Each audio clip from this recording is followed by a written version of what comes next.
Hello, all guys, gals, and non-binary pals. Welcome to the newest episode of the Noobs and Knockouts Podcast, brought to you on YouTube, on Spotify, on Google, and Apple Podcasts. I'm Austin. I'm a knockout. Watched a lot of wrestling. I'm David. I'm a noob. Haven't watched nearly as much wrestling. Austin, do you know why I come to wrestling? Why I keep returning to the altar of wrestling? Do you know why I do this, Austin? No, I don't know where this is going. Well, because you see, I am someone who leads a very hectic life.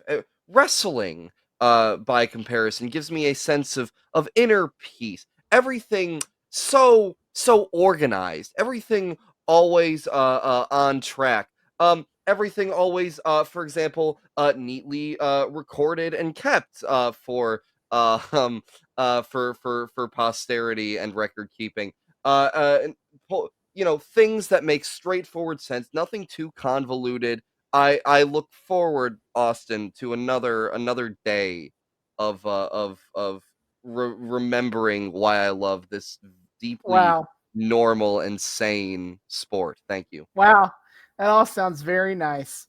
It also I guess it does, doesn't it? I think you're going to have to remember all those sweet feelings a different day, because today Oh, we are oh no. watching TNA No, 2012. no, no, god damn it. No! No! Yep, we are back in 2012. As we continue on with the Claire Lynch storyline. Why isn't AJ Last Styles ever allowed to just be a normal family man on TV? I don't know. Good question. But last time we were here, we got the big revelation that AJ Styles and Dixie Carter aren't just not having an affair, that they're actually helping their drug addict friend Claire Lynch, which is already an insane thing to introduce to a wrestling storyline. Yeah. It is actually that former drug addict friend is actually pregnant, and Gaga, she is pregnant with AJ It's Styles' AJ's baby. baby. God damn. What? Oh, yep, that's a thing. Don't think about it because the implications are horrifying. Yeah, so So, last time we were here, it was July 19th or something or other. June 20. I should look up dates on these things more often. June 28th, right? Tonight we're watching July 19th episode of Impact. oh And wow, a so, whole lot of time has passed, like 3 whole weeks or some shit. yep, we are Um 3 weeks in the future now. hey, Austin, do you want to tell our wonderful viewing audience what happened in Well, I'd love between these two episodes? well, I'd love to, but apparently the Uh-huh. July 5th and July 12th episodes of Impact are Uh-huh. just lost media, as I couldn't Uh-huh. find them online. What? How? Why? The fuck? Why just these 2 episodes? Yeah. Yes, but Destination X happened in the middle of in this time frame, so I watched that, and thankfully there were, you can find wrestling blogs that covered TNA in 2012, so I did read up on what happened in the in between. But I hate doing that. Because It's a dark day when you have to lean on the blogosphere of I 2012. hate that, because then I feel like it's not my opinions of what happened are being influenced by the blog writer and not what I'm watching and Oh, my sure. feelings on what I'm watching. So I always hate I when don't I I have don't to I don't rely know on why that. you would hate that, Austin. We famously, you and I are always aligned with what the IWC as a whole has to say. Yeah. All right. Mhm. So I'm gonna skip over the July 5th episode. Not much happens, and it's all just building to Destination X anyway. So let's just skip to Destination X. So Destination X, the vast majority of the episode of that pay-per-view is devoted to the X Division Championship Tournament. The first match Mhm. of the show is a 4-way match to determine the final qualifier for the X Division tournament. Basically, like the fan favorite losers among the people who didn't win earlier. It's like a last chance kind of a situation. Wild card shit. Got it. Yeah, so the final 4 are Rubik's, Mason Andrews, Dakota Darso, and Lars Only. We were here last time for those first two. Those last two, I don't really know them. They're not that big a name to be like, Yeah. yeah, you should know who they are. I don't even know if they're going to be on TV going forward. I don't know. No, it's truly hard to tell with TNA. Sometimes, yeah. But anyway, Mason Andrews wins the future Scorpio Sky wins the four-way match to get into the 8-man tournament. And then basically what they do is they have 4 singles matches, and then the 4 winners of that compete in an Ultimate X match for the X Division Championship. All right. I see. So the next 4 matches. Oh, yeah, we're reaching for the Andrews. Thank you. We are. And the 4 winners of the X Division Championship Tournament semifinal singles matches are Mason Andrews defeating Kid Cash, winning 2 matches back-to-back, Mr. Andrews. Oh, that's the momentum. Gaga. Kenny King defeating Douglas Williams, Sanjay Dutt defeating Rashad Cameron, and Zema Ion defeating Flip Casanova.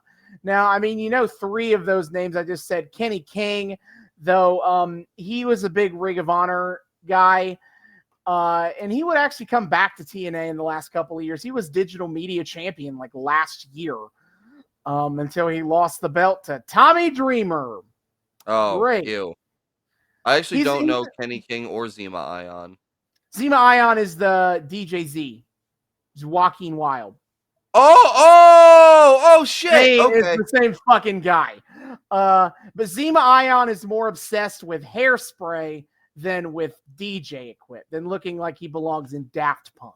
That's the difference between Zema Ion and DJZ. I see. So at one point he just got fed up with the whole hair shit. He's like, fuck it, I'm putting a helmet on. Yes. All right, character arc. I appreciate it. Yeah, Kenny King is just kind of a cocky, heelish kind of character. But those are the 4 going to the X Division Championship match. Also, we had a big promo segment from Jesse Sorensen.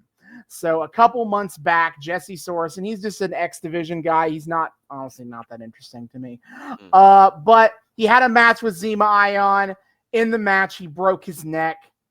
And he comes out to basically just be like, I'm okay. I have a long road to recovery, but I will be back. And next year, I will win the world title at Destination X using Option C, is what he promises. And cool. He will never wrestle for the company again. Woof! Yeah, he will kind of, as he's recovering from the neck injury, he transitions out of that into being a non-wrestling role. And then he's fired in August of 2013. So fuck you. That's great. I love wrestlers getting fired in the middle of their fucking injuries. God damn it. Yeah, he famously alleged that TNA refused to pay any of his medical expenses from when he broke his neck on pay-per-view at a TNA show. Holy shit. I am not surprised. They tease the Zema Ion Jesse Sorensen thing, because Zema Ion did break his neck, and Zema Ion takes this attitude of like, fuck you, don't care. In fact, I'm going to injure more people. That sounds fun. Okay. We'll get more into that in TNA, next episode of Impact. So before they continue on with the X Division Championship Tournament, we had a Bound for Glory series match between Samoa Joe and Kurt Angle. Samoan Joseph? Okay. The two submission-y boys. Someone's racking up some big old points tonight. I thought about bringing out the board, but I'm actually going to wait until we cover the BFG series matches for the next episode of Impact. But Samoan Joseph wins by submission on Kurt Angle by making him pass out to the Coquina clutch. Yes! And for a brief moment, Samoa Joe was ahead of James Storm, 37-36. Wait, fuck. Oh, I thought... Oh, shit. For some reason, I thought James Storm was at like 27 or 37 or Well, whatever. he was at like 27 last time we were here. He got up to 36 due to house show matches. You know the deal. Oh yeah. So there are just more house show matches in between. Okay. There are. I'm not going to go over the individual house show matches this time. There's too many house shows and episodes of explosion in between this time. Fucking hell. But Joe has been winning by submission a lot. He's racking up those 10 pointers. Oh my god. And for a brief moment, he was ahead. Now, James Storm did win a house show match to get back up ahead 43-37. But Thank you. Joe is racking up the dubs in this BFG series.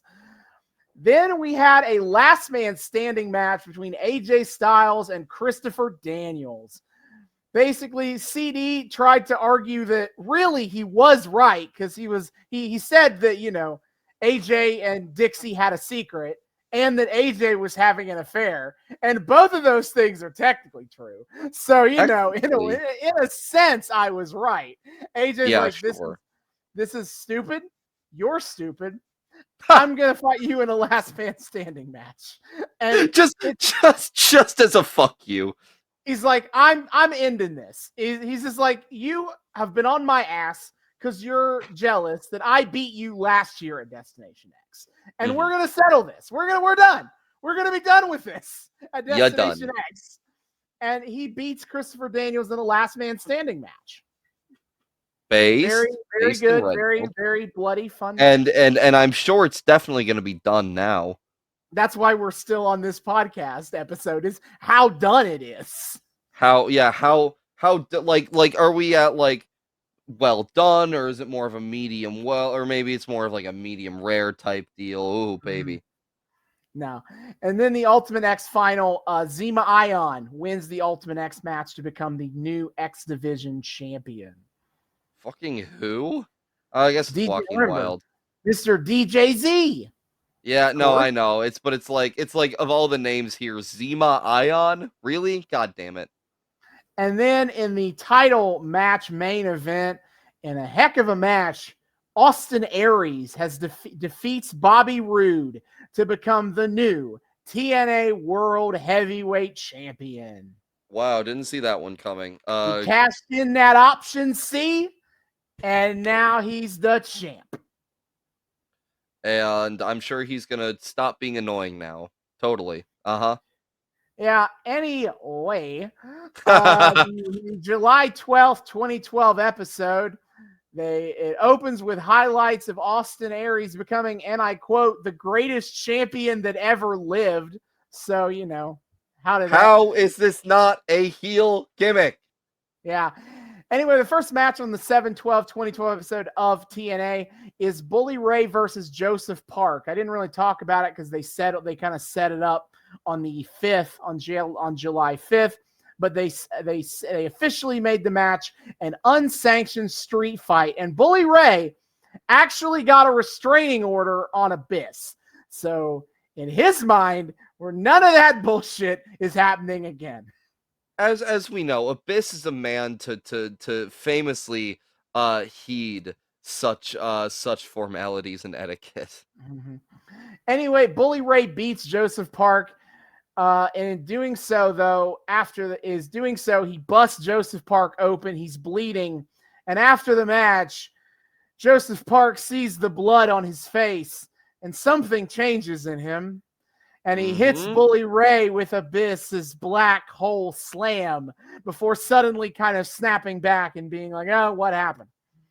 Wow. Do you think? No, there's no way. They're definitely brothers. Maybe somehow his brother's consciousness got inside of him. It's definitely not they're the same person. Don't stop thinking that. Yeah. Oh, I guess I forgot on the 7/5 episode, Hulk Hogan was given 2 playing cards from the mysterious masked men, an ace and an 8, kind of confirming the name of the stable, Aces and Eights. You know, now they know who that is. Wait, that's such a fucking dorky way to announce your stable. Oh yeah, here are some goddamn playing cards, Hulk Hogan. I mean, you want to know? Well, actually, they announced the name before that episode of Impact. they created a Twitter account called Aces and Eights, and they shit talked Sting. That is how they actually announced the name. So, Oh, I'm sorry. That's so much better, so much more dignified. How could I have questioned the coolness of Aces and Eights? No, I'm so sorry for that flagrant disrespect. speaking of Fuck. Sting, Sting is back now, and he is ready to kick some ass of these Aces and Eights fuckers. He's like, I didn't appreciate what you said about me on Twitter. Also, I didn't appreciate you putting me in the hospital or whatever, but mostly the Yeah, but Twitter. that's like that. It's mostly the Twitter thing. Priorities, people. Yeah, then we had another BFG series match between the Samoan submission machine Samoa Joe and Rob Van Dam. Rob Van Dam gets the dub on this one in a roll up, and Mike Tenay kind of puts out there in the ether of maybe Samoa Joe is too focused on going for submission wins and not taking the wins he already had. Not taking the I win when he can wonder get. why. Which is like, I appreciate that, and that's like the one cool, interesting story thing you can do with submissions and pinfalls being worth different amounts of points. Is instead of taking taking the 7, you push it and try to get the 10, and then it costs you. No, Right? it is actually interesting. It's just also funny. Like, well, geez, I wonder why he would be so focused on that. Maybe if Yeah. this tournament weren't so fucking dumb. Anyway, Daniels and Kazarian come out and they're determined that this is only the beginning. We have only heard one verse of this story. We haven't even gotten to the chorus. So on the level of done between CD and Styles, it's blue. It is not at all. We are actually only in the 3rd inning The of this story. when will CD finish the story?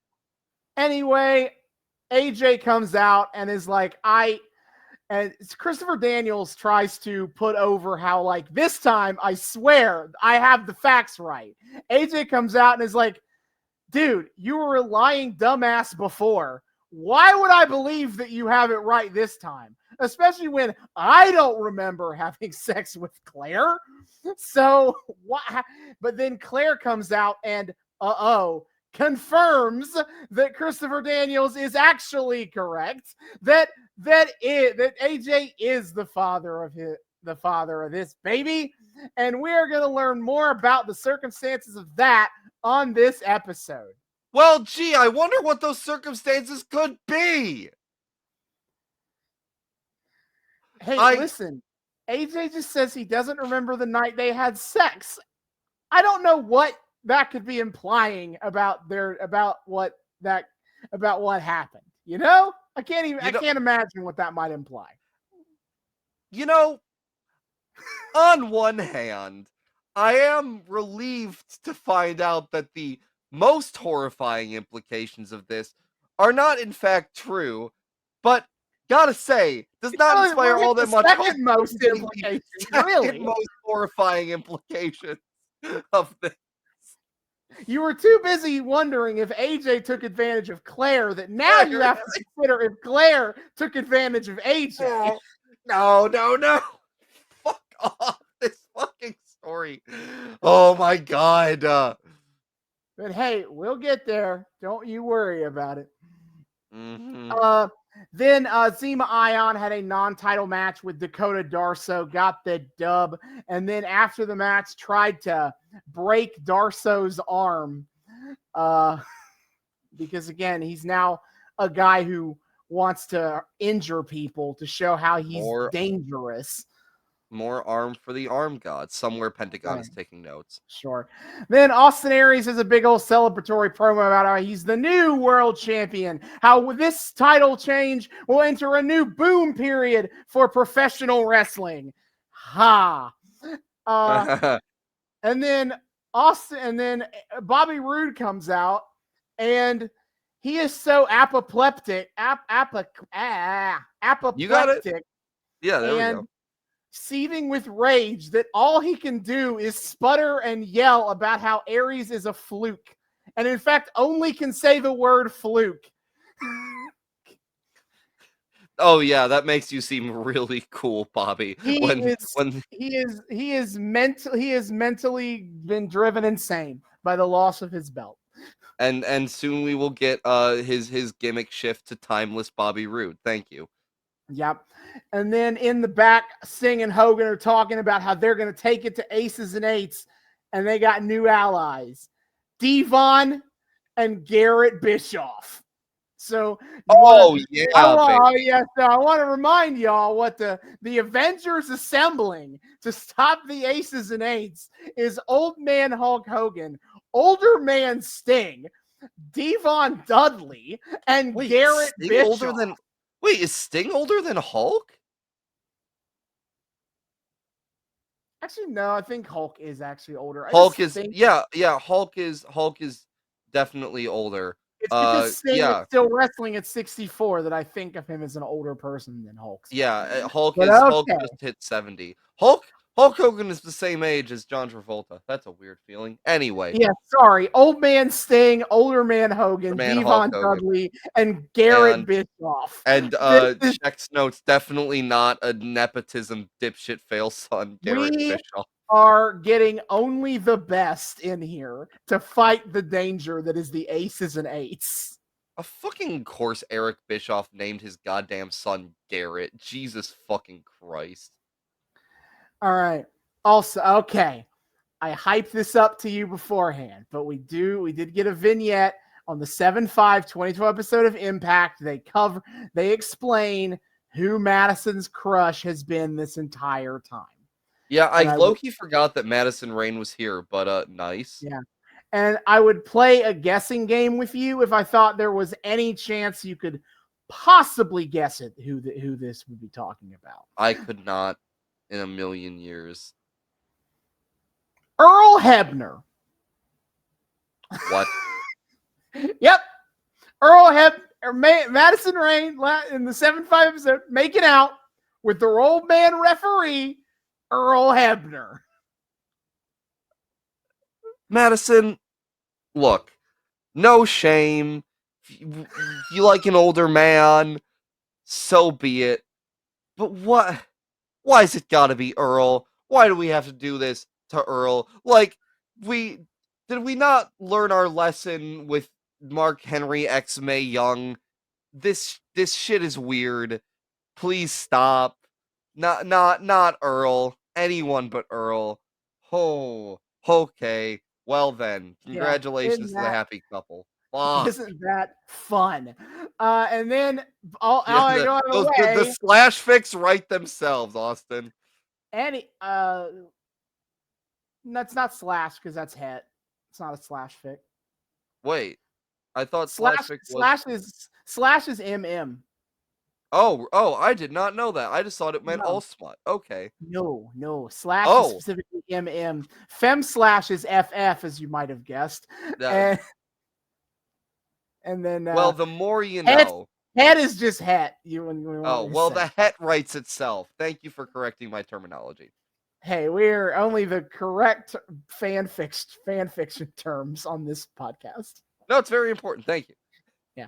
Anyway, by the way, Brooke Tessmacher is defending the TNA Knockouts title against Gail Kim, if anyone gives a shit. Oh yeah, that was coming down the pike. And Brooke Tessmacher wins and retains the belt. That's hilarious. And does not feel remotely correct, but fuck you, Gail, you're evil now. And then David, it was announced, and David, I have very bad news for you. Oh no. Oh dear. This episode is open fight night. No! No, god damn it! It's that time of the month yet again. Oh yeah. Impact's time of the month. Jesus, I can this shit's fucking in reverse because it's giving me cramps. God damn it. Anyway, then we had one last BFG series match between Kurt Angle and Mr. Anderson that Kurt Angle won by pinfall. So now, all right, let's review the leaderboard for the current standings of the BFG series after leading up to as of what date is it? As of July 14th, 2012. Okay. All right. All right. So James Storm at 43. Oh yeah, he got more dubs. Yep. James Storm at 43. Samoa Joe is number 2 at 37 points. Kurt Angle is in third with 27. Jeff Hardy is in fourth at 21. Mr. Anderson is in fifth at 16. Rob Van Dam and Magnus are at 14. Christopher Daniels is sitting at 8 with 12 points. AJ Styles and D'Angelo De Niro, the Pope, are at 7. And Bully Ray and Robbie E still have 0. Based. So we talked about how the matches are uneven on this stupid fucking thing. Wikipedia assures me that unlike last year, where they did not do a proper round robin. No, one guy had 20 matches in the BFG series last year. Oh yeah, and that's he came in fourth. So what did you fucking? Oh well, there's the proof in the pudding that it's fine for this shit to be so messy. See, it doesn't inherently advantage people. Fuck off. So Wikipedia assures me that this time they all are in order. Okay? That everybody has the same number of matches by the end. The shit? How many house shows does Robbie E how many house show Robbie E matches do they backload onto this thing? Jesus. A lot. He's pretty much exclusively losing on a house show matches. But anyway, they can claim that, and we'll see. But I'm keeping track, and I will. Out for me. And so far, wrestlers have had between 7 and 3 matches in the BFG series. Mm-hmm. The real fun thing is how many of them actually happened on TV. I'm not counting that. We're not going that deep in the analysis. Kane. But for fun, take a guess at the 2 wrestlers who have had 7 matches so far. Probably James Storm and Samoan Joseph. James has only had 6. Oh yeah, no, it's Storm and Aries. Probably Joe and Angle then. Angle also only had 6. It's Samoa Joe and Mr. Anderson. Really? Mr. Anderson right now is 2-4-1. He had a draw in his 7 matches. So he's at 16, but that's just because of volume of matches at this point. And then Joe is 4-3 with 1 pinfall win and 3 submission wins. The actual winning record.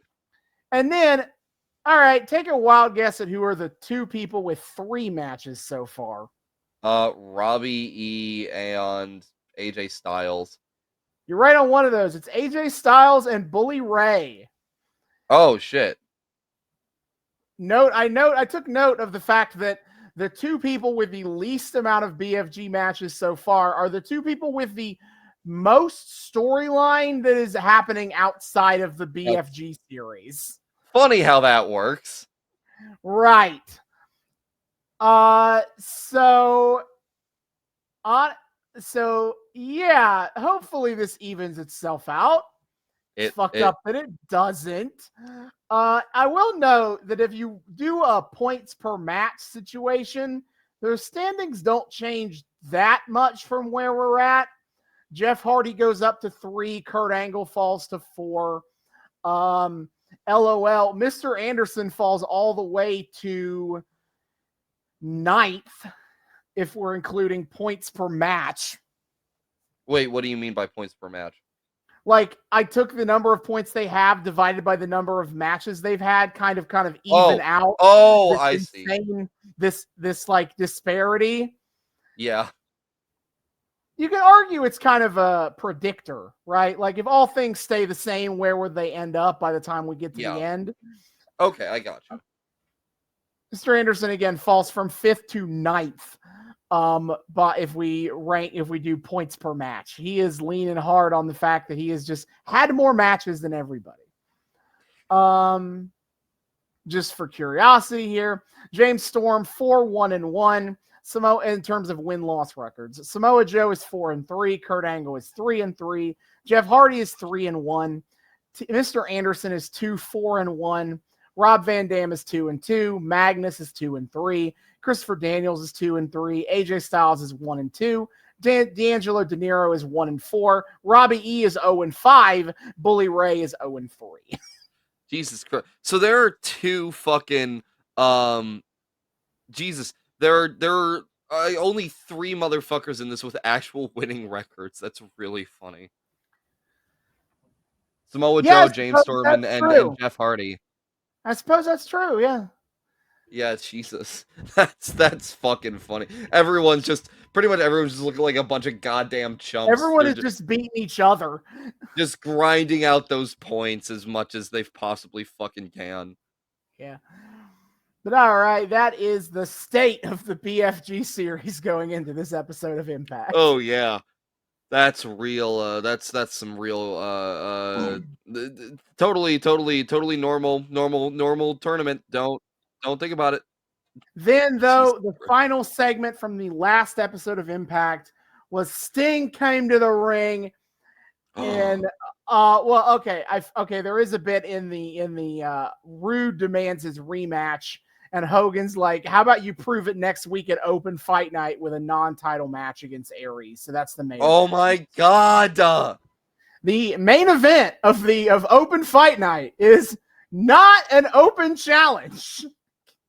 Hogan booked it the week before.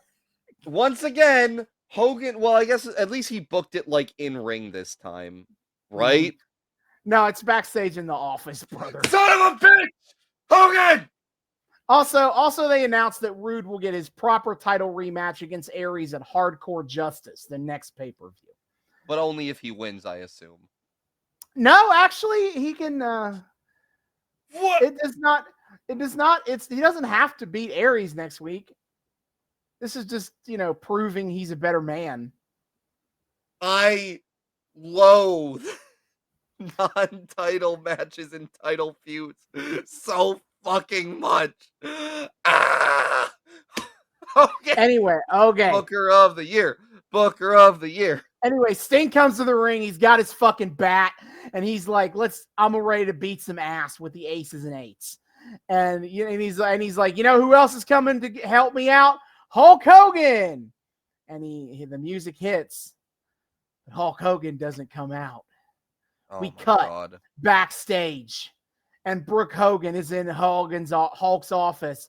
Hogan is holding his leg. The aces and eights have taken out Hulk Hogan. Namely his leg. How's he supposed to drop it on people? Yeah.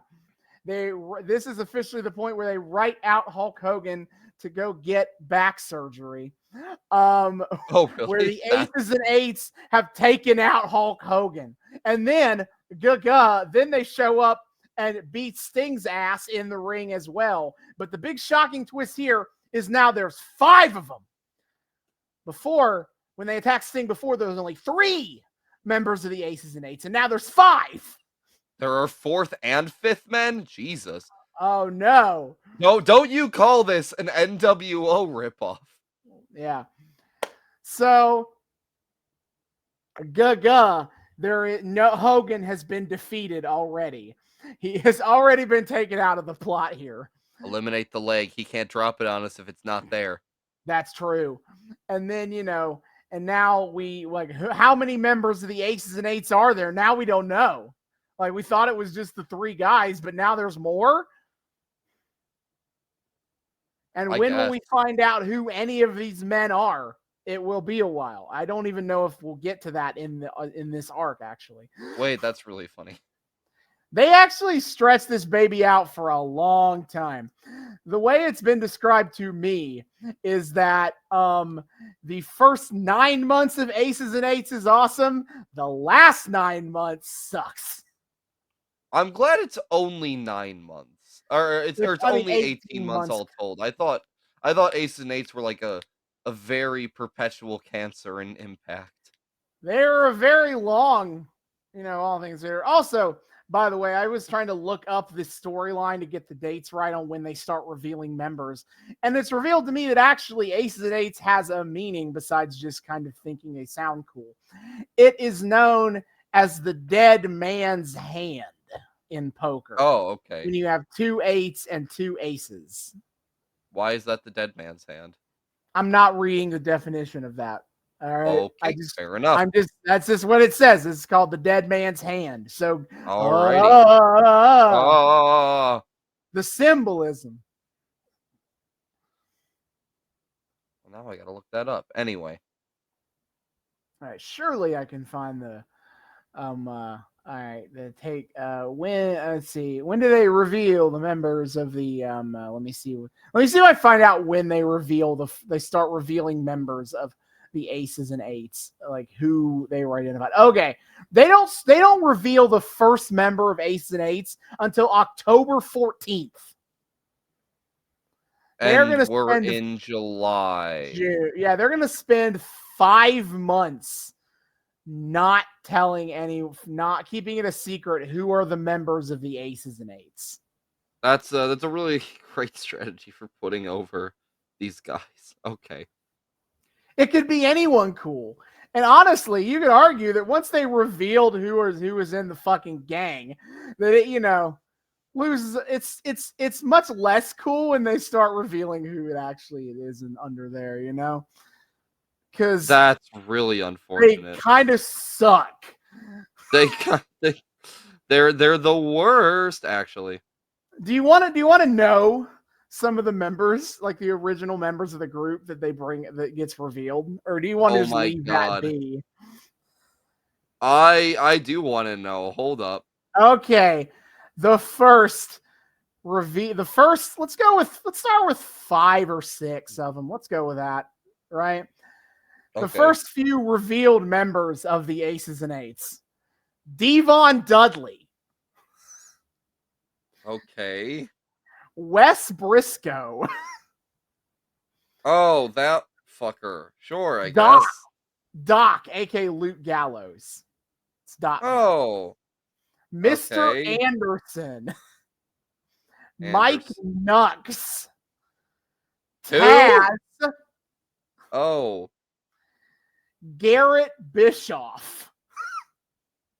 I did see. That's the thing. I knew Bischoff was fucking in it. So is he playing double agent right now? Yeah, him and Devon both are playing double agent. Not that we know that right now. Oh, okay. Oh yeah. So yeah. This gang was a lot cooler when we could imagine anyone was under those masks and not, Do they give them any story reason for why they're doing this? I've never really watched Aces and Eights, the storyline. I just know of it. So if they give motivations to it, I couldn't know. Okay, that's fair. That's funny.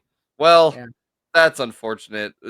Maybe, hopefully, they give somewhat of a decent, story motivation to actually make this random fucking assortment of dudes feel at all compelling. Guess we'll find out. Or I guess we won't. Maybe later. Maybe we do an Aces and Eights arc one day. Who knows? How would I even do that? Because again, like I just said, it's like 18 months. Yeah. How would I even try to do Aces and Eights as a storyline on this podcast? That is quite a lot.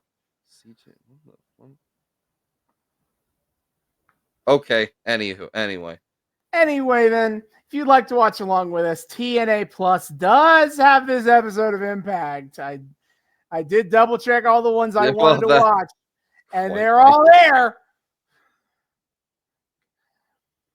I'm going to quickly check if this episode of Impact is on YouTube somehow. You never know. Certain stuff from it is on there, but not a couple of segments, but not really the full episode. Yeah, so TNA Plus, TNA streaming service, they have most of the episodes of TNA Impact on their streaming service already, including the one we're watching tonight. So, when we come back, we will be discussing the July 26th, July 19th. July 19th. July 19th. It's happening again. July 19th. It's happening again. Oh. Everyone will know. The July 19th, 2012 episode of TNA Impact. Oh boy.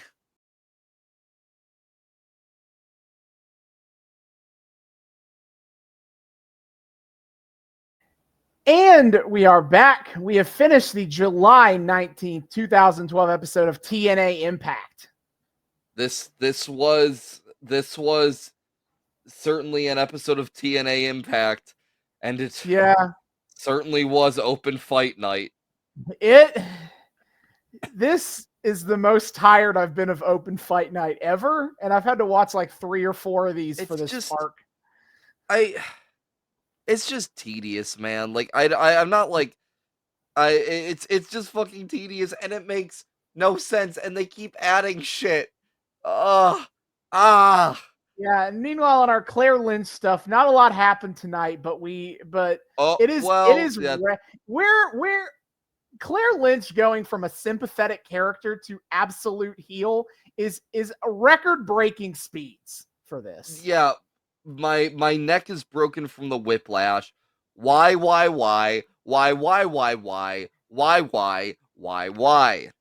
Mm-hmm. And I ask again, why? We'll get there, but holy fuck.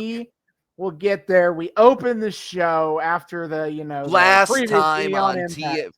Previously on Impact, which I want. No. Speaking of the Claire Lynch heel turn, I want to point this out from previously on TNA Impact.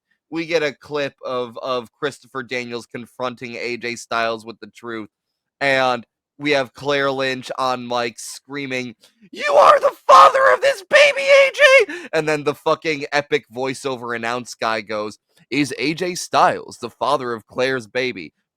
She just said that, brother. Jesus fucking Christ, pay attention.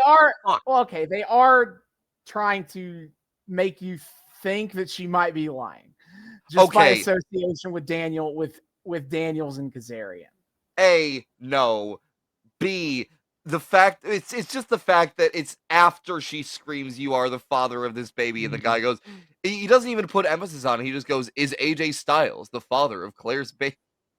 Right, right after she say it. Thank you. She did say it. Like, whoa, like, fuck you. Are you calling her a liar just because she's a drug addict? Sir? What's the product, guy? She already addressed this. Yeah. This is Now I don't watch a lot. Now I haven't been watching TNA recently, but this whole baby thing sure seems like it came out of nowhere and was randomly booked. I'm getting a lot of questions about my AJ Styles as the father of Claire's baby shirt that is answered by my shirt.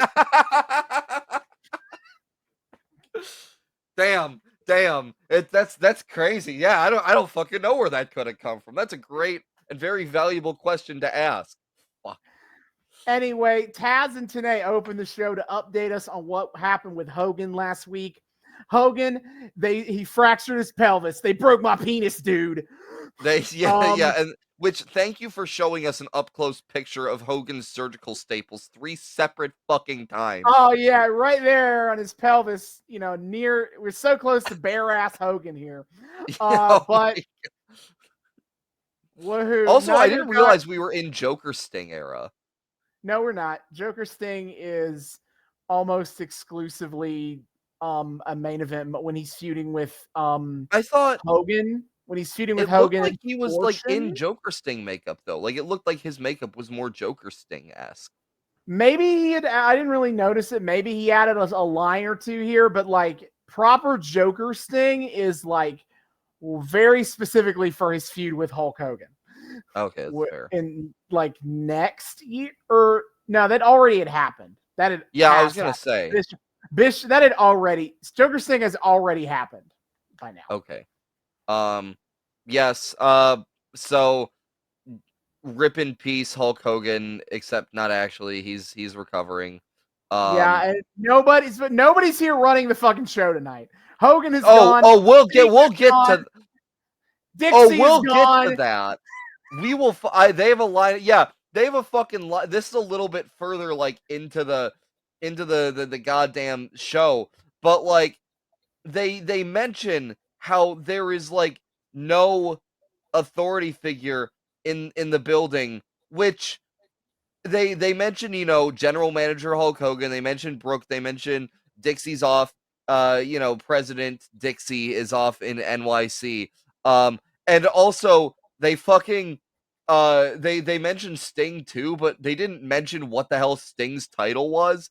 Unlike everyone else they listed, they're just like, oh, and also Sting's gone. So like, We're getting the does line he of have success. We're getting the line of secession does he here. have a back On does he have a TNA. backstage role in kayfabe at this I point? think his role is being bros with Hogan. Yeah, okay. So also random guy who just is one of the most veterans of the company is also not here, I guess. Yeah. Sure. I get that Dixie Carter probably can't just easily reschedule like big meetings with network executives, which is the With excuse they give Spike for why TV. she's not here. But it's really funny that Dixie Carter surely saw what happened last week with Hogan. Knows Hogan's not going to be there, and it's like, yeah, I'm still going to leave and go to New York. How is there not more of a line of succession? I don't understand. How are there not more motherfuckers to run this shit? I don't know. I guess it's a good thing it's open fight night because the matches more or less book themselves. So, Oh okay. yeah, we can just fucking just let the 5-year-olds run the asylum. They'll be fine. Nothing bad ever happens when a bunch of beefed up dudes are left to their own devices for a few fucking hours. Oh yeah, it'll be great. This is fine. It's fine. It's fine. Shout out to the Absolute Legion. Speaking of letting the fucking 5-year-olds run the asylum. Shout out to the like utter legion of 13-year-old white boys we get in the front row who just look like they're having the time of their goddamn lives. They're all in wife beaters or some shit. They're fucking like flexing their goddamn like twig muscles. They're drunk on non-alcoholic beer, I'm sure. They're just Spike's having the Spike's key demographic is here in Spike's the key building. demo has come out in four. Yeah, they just came from watching a fucking Thousand Ways to Die marathon in their Universal hotel room to come Yep. to the Impact taping. Yeah. They're not even going to Universal. They just came here for the Impact. They just true. That's fucking true. Well, they would go to Universal if there was a Thousand Ways to Die episode on like dying on a roller coaster. They'll be like, bro, I wonder if I can do that. But Yeah. that's the main attraction here.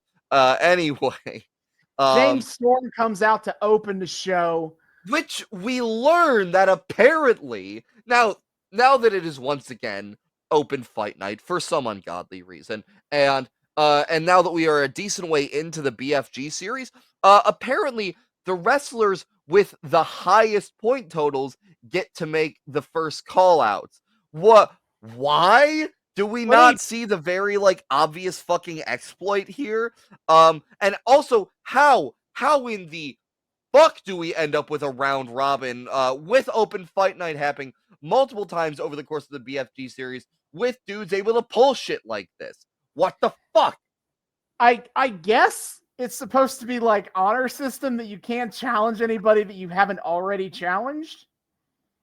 That I did that I did I did check the scoreboard and they did, and like the top accounting for who get like the top 4 people that were available to make a challenge made a challenge. So like I yeah. missed that on commentary, but that does bear out with who called out Yup. people tonight. Yeah. This shit Um is so fucked. And I'll get to more on it later.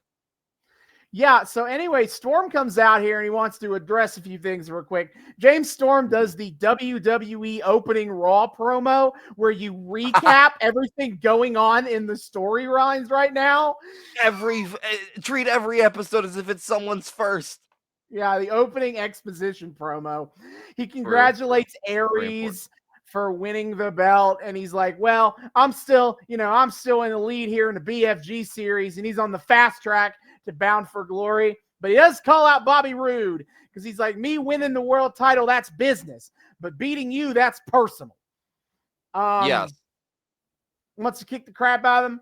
He calls out aces and eights. He's like, they're running around here like it's the Wild Wild West. But I know it's not the Wild Wild West because if it was, I think the cowboy would have a sheriff's badge. So Yeah, he's very upset that he can't do police brutality on the aces and eights. Just because your gimmick is a cowboy doesn't mean you're most qualified to be the sheriff, James. Last I checked, that does not immediately confer any kind of knowledge in the criminal justice system, Jimothy. But he's like, well, I don't have a badge, but I got something that you guys don't have, which is a pair of balls, because I don't attack people from behind. Also, why is a lack of a badge stop? Well, I guess. Wait, well, hold up. He's now begging the question of why the fuck nobody else in power does anything about the aces and eights clowns. Somebody should get a sheriff's badge because clearly nobody's doing anything. If he needs a badge to deal with it, that implies that people with badges have the power to deal with it. Hey, Dixie, what? Dixie, why? Get over it. Too busy meeting with Spike executives. Can't do anything. Can't hear you. Oh no, she's got AirPods in. And then, he wishes Hogan well and all that. The most aggressive get well soon I've ever heard. He's like, Hogan, brother. I guess he's fucking Southern. Hogan, brother, get well soon. Like, Jesus, okay, James, fuck, I'll try. So James Storm is like, well, I got the saying for the BFG series and that. He's got the saying, don't fight the cub, beat up the lion, which is a terrible saying. If given the choice, fight the baby lion. Don't fight the adult lion. What kind of stupid saying is that? Well, I mean, you could get blindsided by how cute the cub is and find yourself unable to fight it. It's the baby Hitler question. So maybe he does have a point, just in a weird way.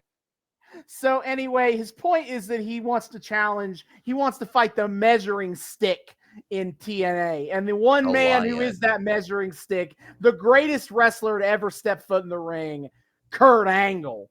He calls out Kurt. I was like, oh shit, that would actually be a really cool match to see. It would. It probably would have banged. It would. Probably would have. The music hits, and nobody comes out. And they're like, okay, well, geez, I wonder what this could... They're like, let me try that one more time. They hit the music, and nobody comes out. And James Storm, yells at the camera guy to go back there and figure out what the fuck is happening. Why is that the camera guy's job? I don't know. But the camera guy... Because we got to get the footage. We do get a cool shot of they go to the cameraman's perspective and we watch him walk all the way up the ramp and go backstage to find... He's just holding the camera in proper position the entire time. Doesn't put it down. He's just still going. But no, Kurt Angle has been beaten down backstage by the aces and eights. Oh, God, what the fuck? One guy's like, aces and eights, motherfucker. And they beat him with a lead pipe. And I guess that's just it. James Storm isn't allowed to make another challenge. Yeah. Which again, how the fuck does this end up as a whatever? No, I guess they'll make it up on a house show or something. I don't know. They'll make it up later down the line. But for now, James Storm is just up shit's creek. And that plays a part in where the standings are at the end of the episode. He didn't get to have a match. I didn't think about it that way, but yeah, you're entirely fucking right. But whatever. We cut to commercial. And when we come back, out comes Samoa Joe. I guess James Storm has just accepted that his one call out didn't work. So you need to get the fuck out. You're done for the night. Now. You get one. And that's it. It's not open fights night. You get one call out, and if it doesn't happen, you're just fucked. Get out of here. Then fuck you. Get the fuck out. Get the fuck security. Yeah. Yeah. So rip in pieces.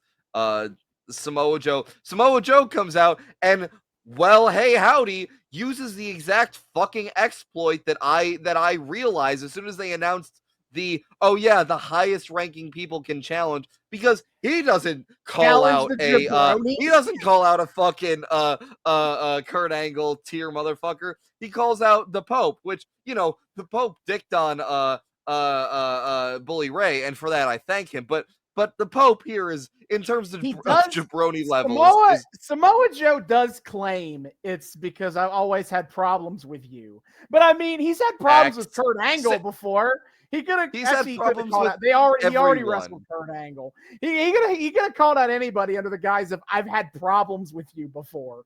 Also, what problems? When have we seen this? I don't know. I don't know enough about to know the feud between Samoa Joe and the Pope. But yeah, Samoa Joe, after instead of learning a lesson, I guess, from the whole you lost because you tried too hard to get the submission thing from last time, he's just like, no, I'll just call out a fucking jabroni instead who I can murderize. Yeah, I mean, it's a brief little match. They kind of it's all right for how much time it gets. Also, Pope has a fucking COVID ass face mask with his crosses on it. My man here predicting the pandemic. He's predicting the future. That's why how much money do you think he made in 2020 selling his own custom mask line? You know, probably I want answers. It's a conspiracy. Yeah. Hey. But anyway, it's back and forth, kind of striking at each other early. The Pope gets a huge strike, big old slap to Joe's jaw early on, and Joe is like, oh shit, my jaw, and that lets the Pope take advantage and get on top in the match. Mm-hmm. But eventually, this was actually cool, is that the Pope is beating down Joe. Joe's on the ground and Pope is punching down at him. Joe gets his legs up, grabs his arm, and locks in an arm bar, and that makes the Pope tap. Yeah, that was actually pretty cool. For a guy called the Samoan Submission Machine, we don't actually see a ton of variety of submissions from Joe. It's mostly the chokehold, the Coquina, the future named Coquina clutch. So it was really cool to see Joe win with an unusual move in a way that makes him look smart and opportunistic as a wrestler.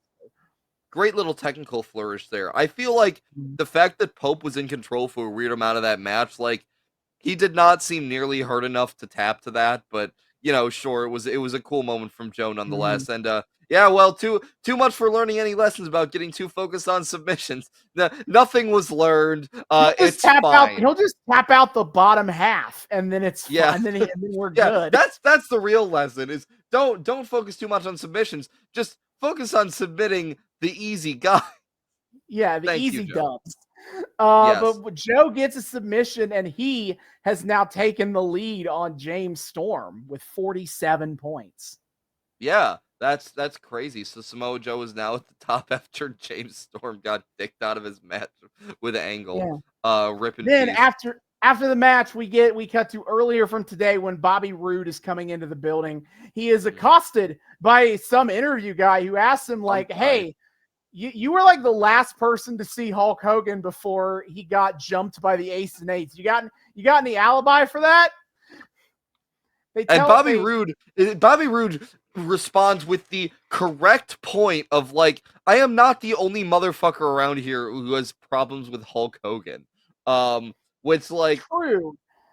But I kind of did enjoy they spent an episode trying to they read it's a little red herring of maybe Bobby Roode is behind the Aces and Eights.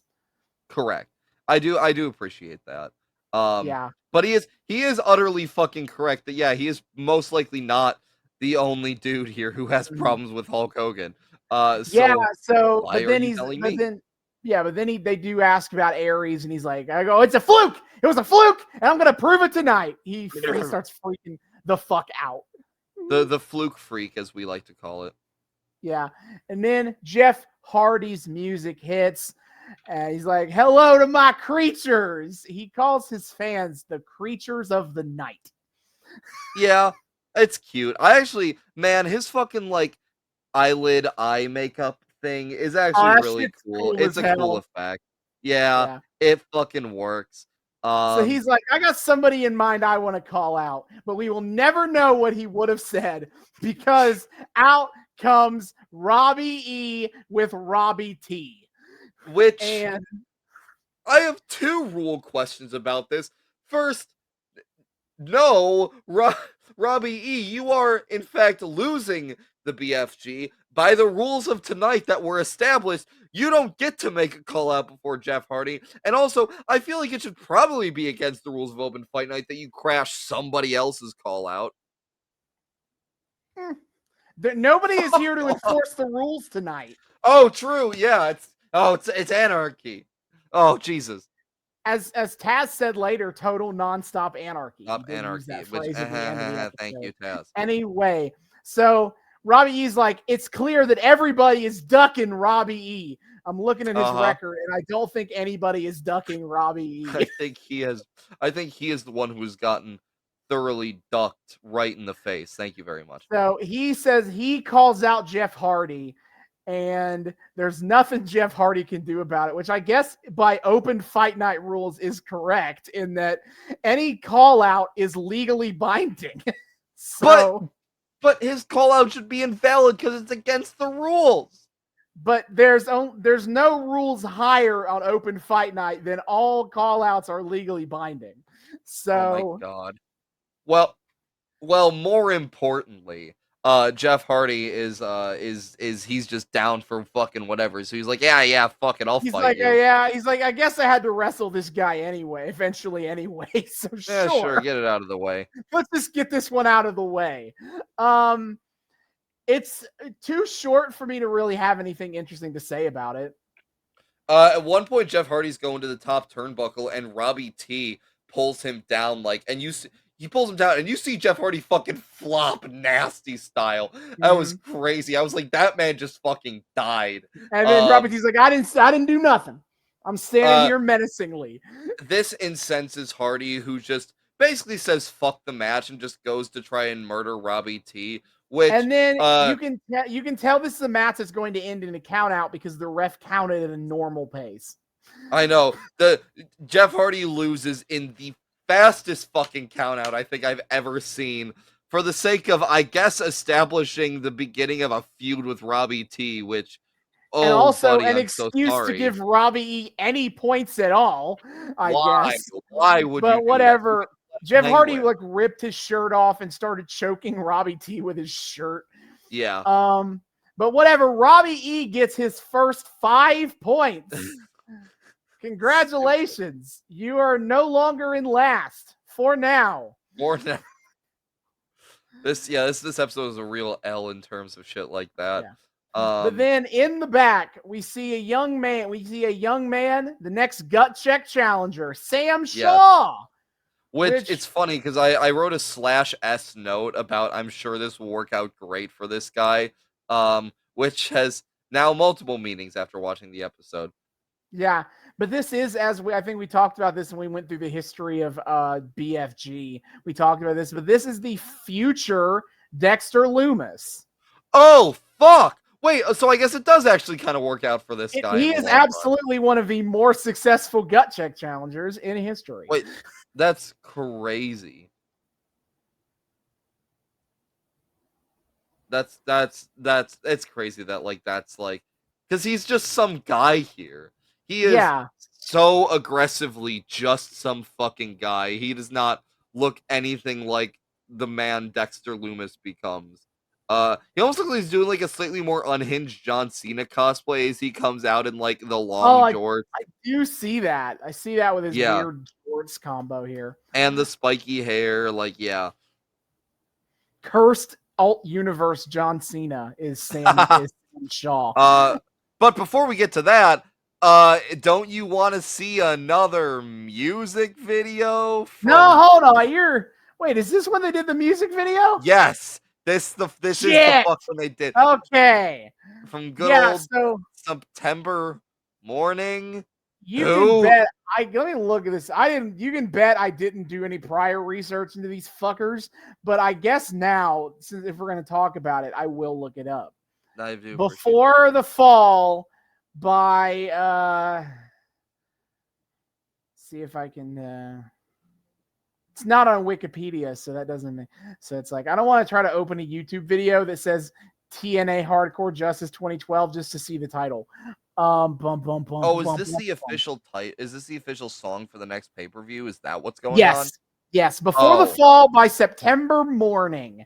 Oh. You get it, and it's spelled like morning, like like MOURN. Yeah.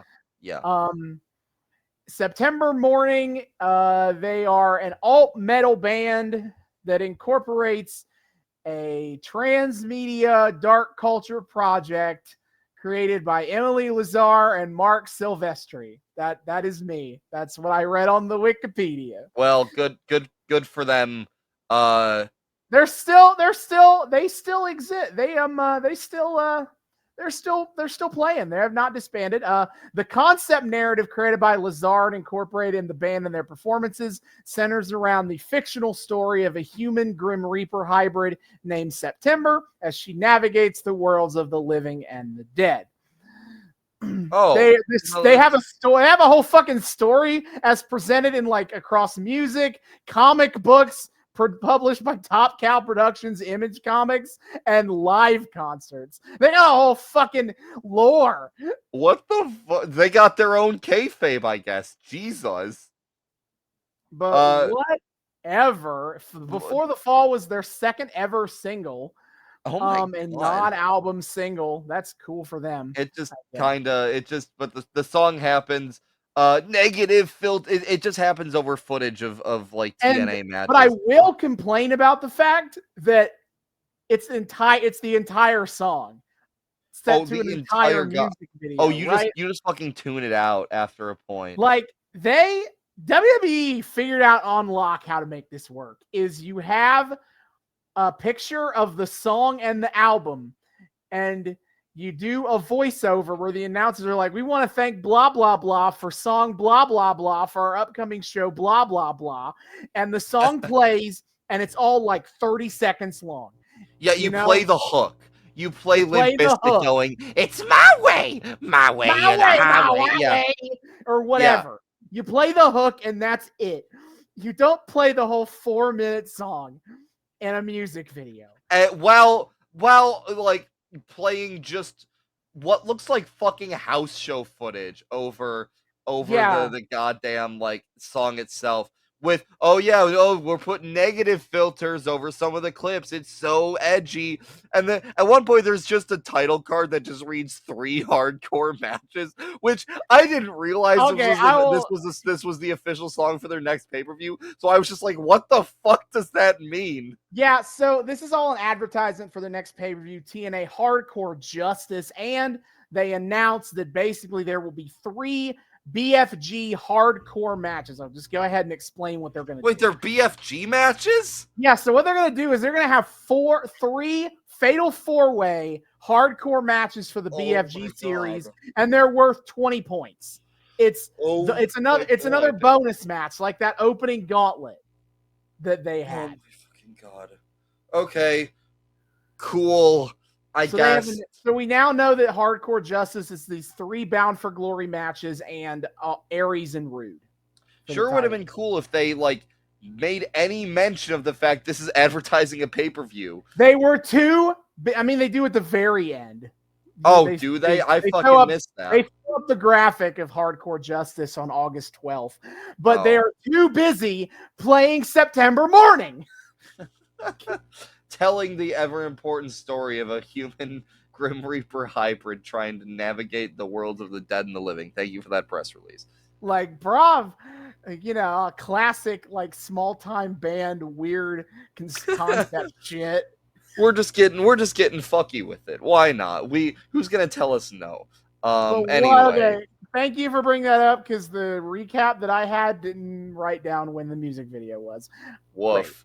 So that happens, and then we cut backstage to ODB, who is on her phone trying to call her husband Eric Young and being like, "What the fuck? I sent you for beer and chicken wings months ago. What the fuck?" Months ago. And this was really funny to me though, is she's like, "Are you on your way?" And he's like, and you can hear him be like, "Yeah, I'll be there soon." And you can watch Eric Young walking up behind ODB on the phone. Yeah, she somehow just doesn't notice this.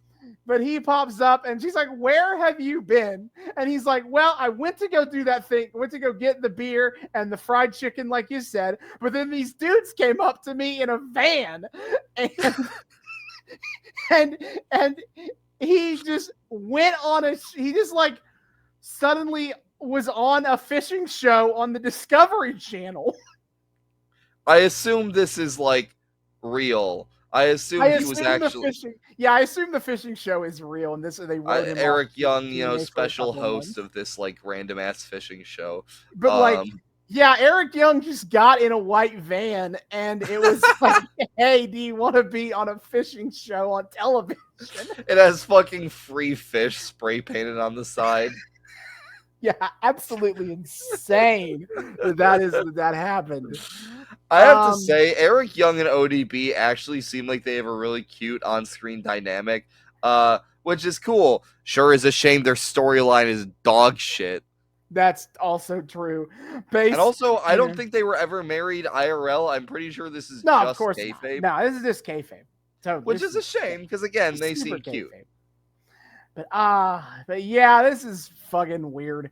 But ODB is like, "Okay, great. Glad that I know where you are, but seriously, go get the goddamn beer I asked about right away, honey." Yep. So and he's off like a shot. That is that. We get a vignette recapping the Claire Lynch stuff, and we cut backstage to Daniels and Kazarian talking about how they finally proven what a scumbag AJ Styles is, and Daniels has yet another apple teeny. Yeah, does he just have his own personal apple teeny bar in the Impact Zone? I guess that's the gimmick. Apple teeny like ingredients in his fucking locker. I don't know, man. That's the gimmick. Is he's got apple teeny. He's just gonna keep drinking that. I've seen wrestlers build personalities around weirder things. But yeah, they the fucking Kaz is like, AJ Styles needs to man up and own up to his mistakes. And the cameraman's like, "So Claire says she has proof that the baby is AJ's. Do you know anything about this?" They're like, "Nah, man, we just say shit." No, man, it really feels like they kind of just accidentally like back-ended their way into a real scandal. I know. They're like, "Oh, we only know what Claire told us." So I guess Claire's talking to them now because she's evil Claire, now or whatever. Yeah, this is I absolutely need, and by that I mean I will never get, but I absolutely need the through line of like, at what point, like, why did Claire decide to go to Frank, Daniels, and Kazarian after the reveal that she was pregnant with AJ's baby? I could understand because AJ's denying it all, so I could understand trying to find another person to help you get the story out there or whatever. Yeah. Why go to them, who have been pains in the ass of everybody for months? Like, they're dicks. I thought you were family friends with Dixie, and they've been trying to ruin Dixie's life, even if they were completely wrong. Well, because the angle they seem to be going for is like, I don't know, like Claire being preemptively indignant that AJ won't pay child support or something. But you see, I can get that I can get that motivation of it. But it comes the fuck out of nowhere. And also, what? The baby isn't even born yet. Yeah, and like, what was the plan? Like, were you ever gonna bring this up to AJ?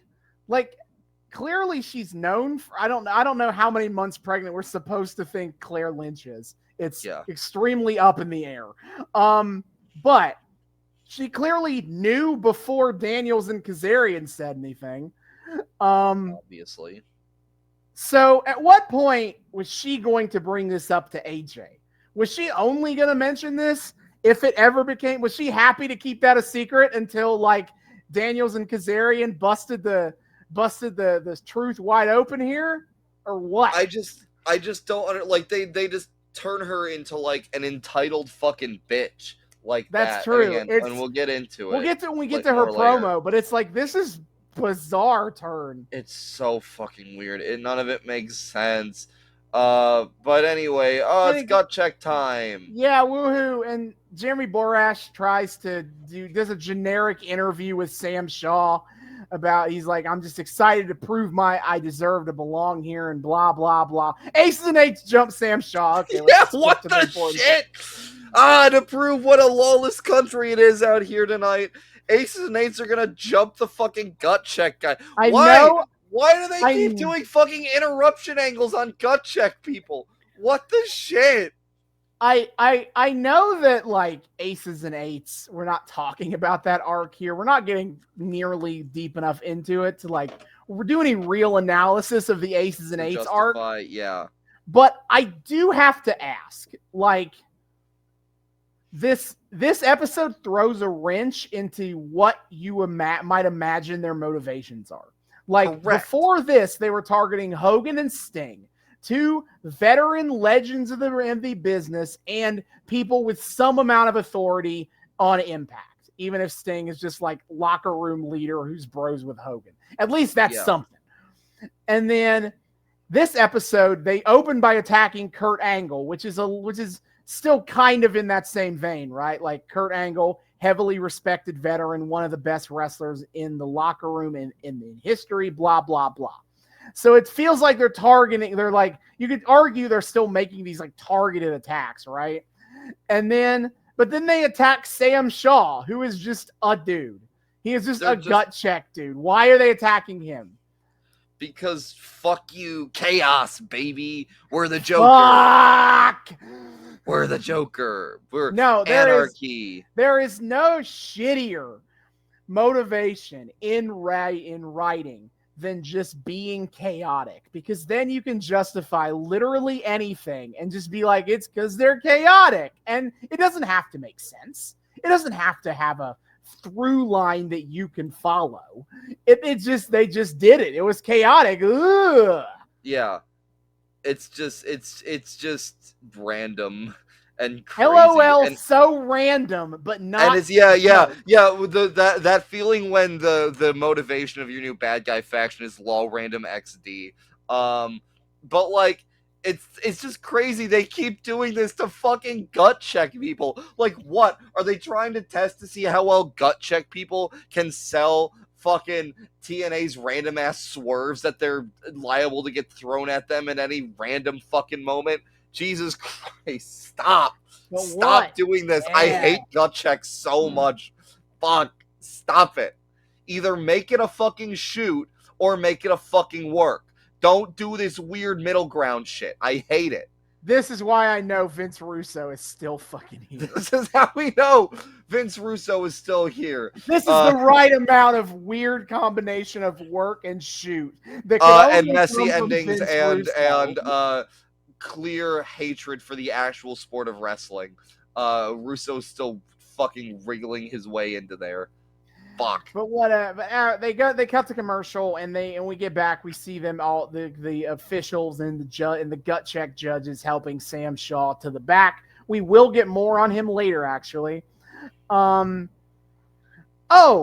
forgot to mention back in the Samoa Joe match that they announced during the match that Dixie Carter had signed a hot new free agent to TNA. And if you wanted to see more about it, go to TNA at TNA Dixie on Twitter. And I continue to be completely befounded that TNA does not have an actual social media team or anything like that, or even just a TNA Twitter account. You can like them on Facebook, though. They tell people to follow Dixie Carter's personal Twitter to get TNA news. And if you want to find out the latest TNA news, on this new signing, you can either wait until later in the show to find out, or you can go to Dixie's Twitter right now. Which great viewer retention strategy, dipshits. I'm wondering why you failed so miserably in Monday Night Wars 2.0. This was garbage. But anyway, Garbo. I just remember that stupid shit. Yeah. Anyway, So Gut Check Guy Mr. doesn't even fucking get his match. They announced later in the No, episode that he gets it next week, but Jesus Christ. woohoo. That means I get to watch it and you don't. Ha! Fuck you. Anyway, Mr. Anderson. comes out and he's like, a few weeks ago, I called out one of the biggest douchebags that TNA has to offer. And he pauses as if the crowd is waiting with anticipation for his answer. And then he goes, Christopher Daniels. And then a couple of people cheer at that. And he's like, why are you people cheering for him? Yeah. Boo! Meh. Yeah. That didn't really work out for him. I just don't understand why WWE didn't stick with that Ken Kennedy world title push. I don't know why that they didn't give him more chances when this guy, and this is the promos we're getting from this guy. No, Austin, he's the microphone guy. That automatically means he's good. Shut up. But anyway, fucking... He decides he's going to call out someone he respects the hell out of, AJ Styles. He says he like loves and respects AJ, but he does need to bully him a little bit for his BFG points. Thank you. Yeah, because AJ is also near the bottom of the pack. Again, the hitting series. that fucking exploit. AJ Styles is great, but he's not having great luck in the fucking BFG series. Right now, it is implicit that he is distracted by this Claire Lynch bullshit and he's losing a lot. He is made into a de facto jabroni for one of the top guys in the series to dick on. Again, just keep hitting that exploit. This is fair. Don't question it. Fuck yeah. You.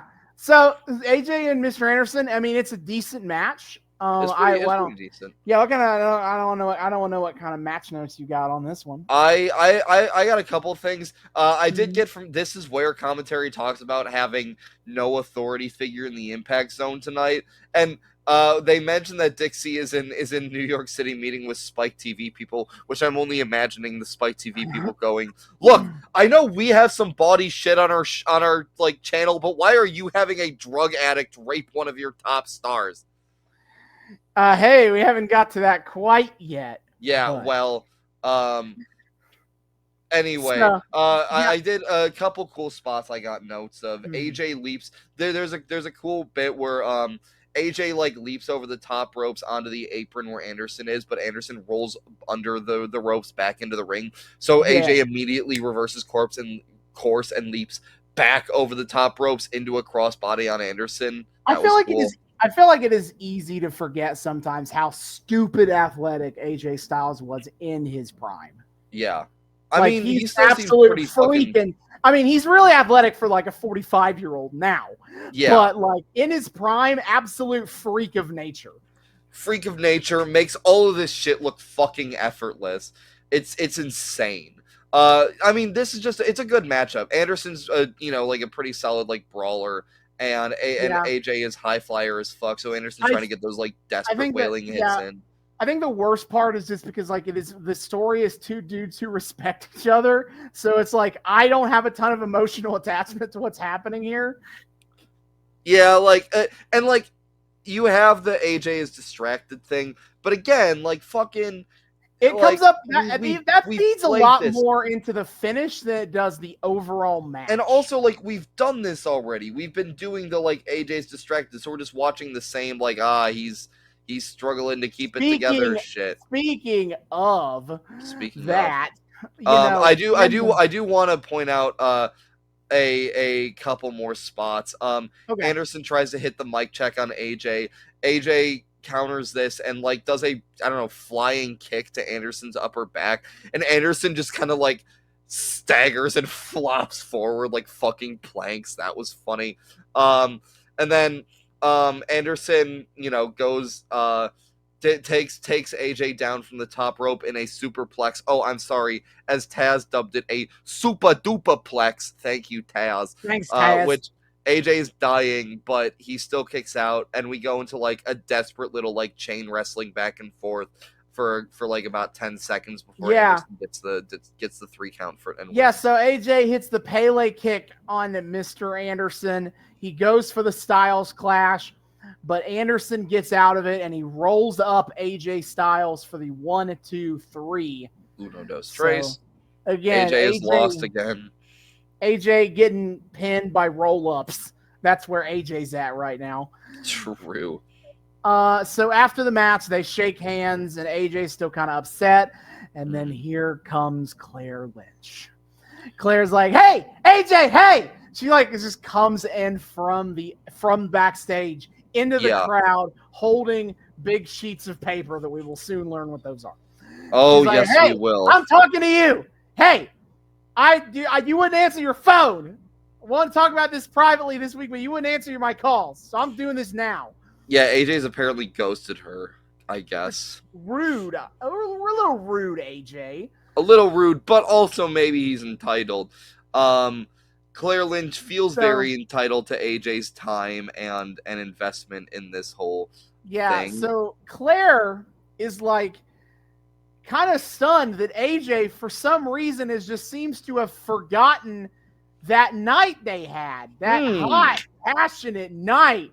Oh, she keeps referring to it as so hot and so passionate. I'm like, please stop. Please stop talking about it like that. But then she's like, "Hey, I mean, I know we were drinking. I mean, I know you don't drink very much, but you drank a lot that night." Red flag. Oh my God. Yeah, so Claire almost certainly like raped AJ. Hey, we haven't got to that part yet. Hold on. I don't know. I feel like we've gotten to that implication pretty heavily. Well, I think we really get it when we get to what she points her evidence. Okay. Yeah. God. So AJ's like, "The only night we had together is in your mind." Mm-hmm. What the fuck are you talking about? And Claire's like, "Oh, okay. You say you don't remember how I got the evidence." And she pulls out these massive printouts of pictures that were on her phone. And I can't emphasize this enough, that in every single picture, AJ Styles is unconscious or close to it.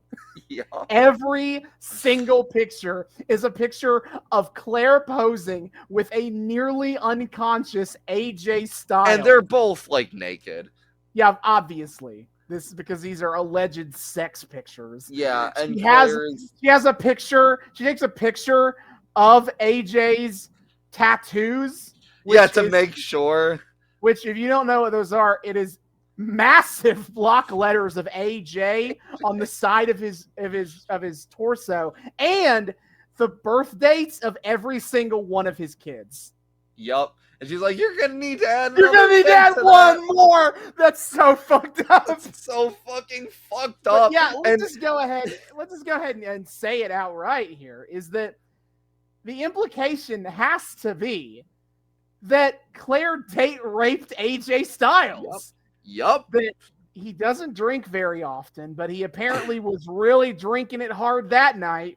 She took a bunch of pictures of him while he was mostly unconscious. And now showed it off on national television. AJ's revenge porn.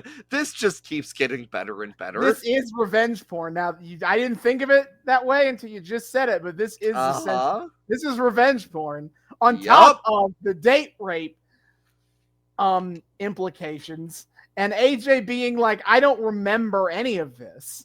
I have no memory." Oh, that's good.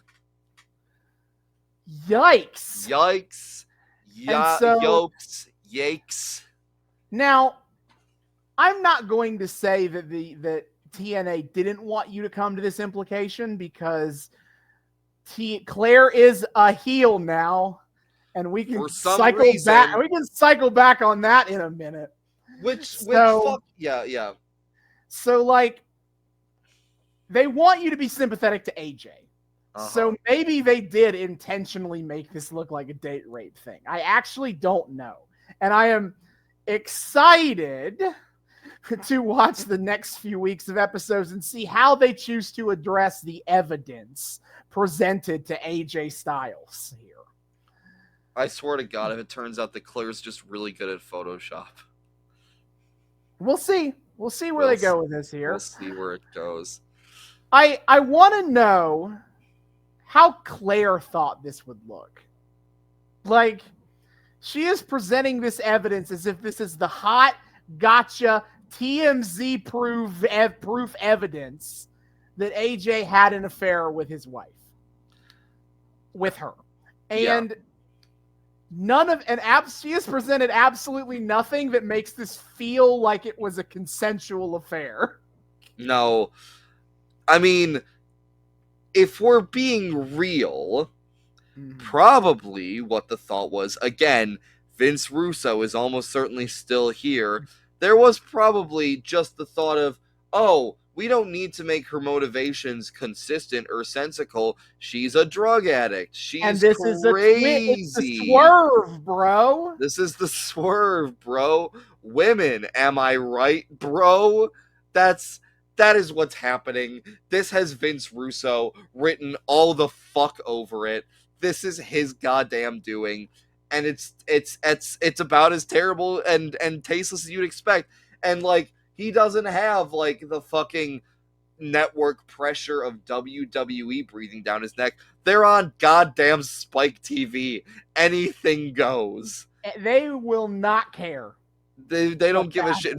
Spike TV is where Vince Russo truly fucking belongs. Vince Russo never should have been a wrestling guy. He should have just been a writer for 1,000 Ways to Die or Mansers or whatever the fuck else. He could have been a writer on the Man Show, and I think he would have been happier. Maybe he was trying to use this as his in with the rest of Spike TV's programming, because this has him written all the fuck over it. Why would we? Already the very heavy topic of drug addiction that we're addressing on our wrestling show. Are we even really addressing it anymore? No, because we turned our sympathetic fucking drug addict waif into an entitled rapist bitch for the swerve, bro. Fuck you. Fucking hell. Fucking hate Vince fucking Russo. Holy fuck. Oh my God. It's gross and it's weird. This storyline has taken so many weird goddamn directions at this point already. Everything to do with this is just the worst decision. Like, it's so insane to me that you would introduce this character as like, oh, woe is me, I am a recovering drug addict. And then a week later, you reveal that she's actually pregnant with AJ's baby.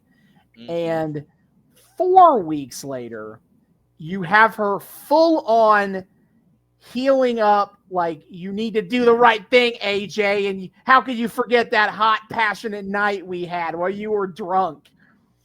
And it's like, yeah, I don't even know what makes you think to do it this way. Like, what neuroses are going off in your brain to where you want to write a wrestling show with a storyline that follows this path? Because Austin, women, am I right, bro?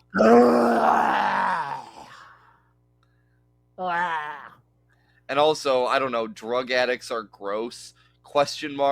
Except they're not even talking about her being a drug addict anymore. So, yeah. Like, is that even are we even trying to make that the implication? I don't know. Stop talking about her being a drug addict as soon as they said she was pregnant. That is true. Again, I could see that feeding into like Russo's thought process of like, doesn't have to make sense, bro, because she's on the drugs, she's crazy, as Russo fucking proceeds to bump a line of coke while writing this fucking plot. But yeah, it's just the worst, and I'm glad we got a short segment of it this time rather than it was at least it was much less short, or it took up a lot less time than the fucking boring ass nothing burger shit we got last week. Of like, tell us this story about this crazy like adventure you were on, misadventure with your drug addiction. Claire made it sound like the most boring, banal thing ever. Mm. Oh They're my giving god. her, well, give them this. They're giving her more material to work with this Yeah, time. true. Oh Not boy. not good, not great material, mind you, but they're giving her more material to work with this time. They took notes that she can't improv super well, so they're like, all right, we'll put you on extremely specific rails. So yeah, we're not done yet. We are going to have to settle this. We're going to have to settle this issue of AJ being the parent of the baby or not. I don't know. We'll find out. We'll get there. But AJ has the pictures and he is like catatonic at looking at them.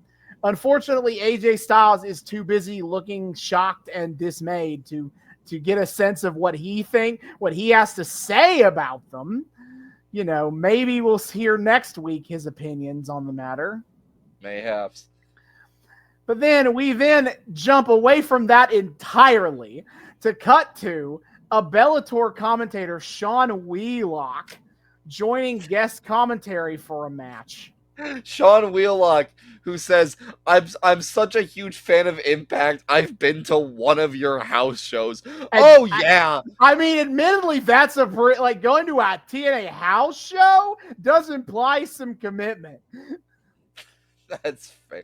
That's fair. But it's just it's the fact that he specified I've been to one of your house shows. Not I've been to like I've been to the BFG series in the past and I've bought like I've watched all of your pay-per-views like when they fucking happen. Just no, I'm a huge fan. I've been to one of your house shows. Okay, Sean Wheelock. Great. The But corporate synergy do be synergizing. Rob Van Dam is here. And I do gotta also ask, what order were they planning to bring these people out in? I guess they've been following. I guess it was order from 1, 2, because James Storm was first, starting going and into he called week. out Angle. And then Joe was next. And then came out Jeff Hardy, because who was ahead of Anderson before Anderson's match. Mm-hmm. And then Anderson called him out. And then I guess the next person up, it could have been Magnus or Rob Van Dam. Both were sitting at the same amount of points at the time. You fucking jabroni.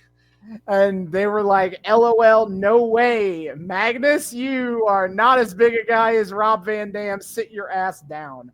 True. So they were going in.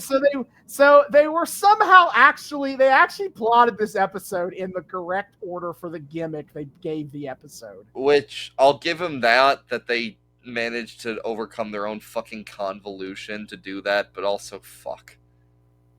Crazy. Anyway, he calls out the fallen scumbag, Christopher Daniels. There can only be one. Only one of us can have an acronym name that ends with a D. There can only be one. Yeah, so this match is all right.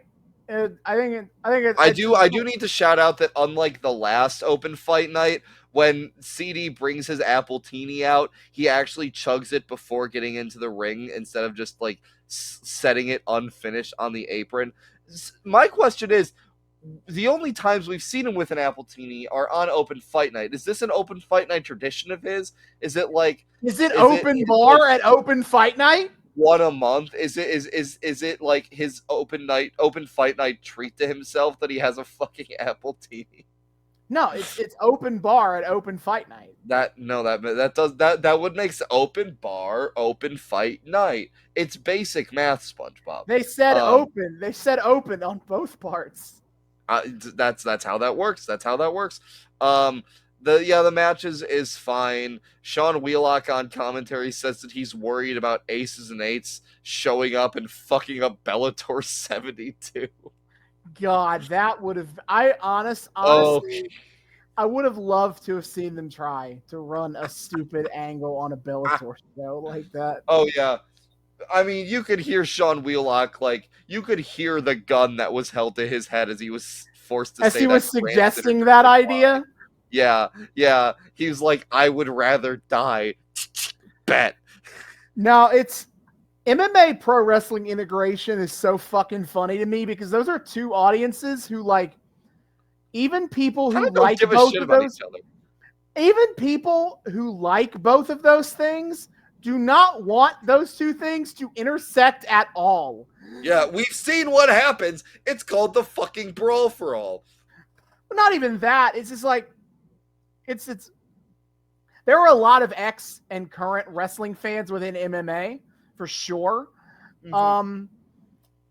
And I think to some level, on sometimes MMA fans like the kind of like WWE-esque storyline beefing. I mean, they love, The Ultimate Fighter was a very popular reality show for them. So, it's definitely not, they're not totally against it. They're not total squares who are like, we They're need not above it. everything. They're not completely above it. No. But they also definitely don't want literal pro wrestling angles on MMA. And wrestling fans famously only watch wrestling. Like like that is the thing that has frustrated TV advertisers for decades is that pro wrestling fans will not watch another goddamn thing on any of their TV networks except wrestling and wrestling adjacent programming. You will not convince them to watch anything else. That's why fucking Total Divas was a thing. They're like, we want to sell a reality show to wrestling fans. Okay, you have to make it about the wrestlers they give a shit about, or Yeah, else like no go. You know what? You know what? You know what kills ratings for AEW Collision in the fall? Shockingly, it's not college football. The thing with a much bigger audience. It's fucking WWE pay-per-views. The hive mind just gets attracted to the biggest flame.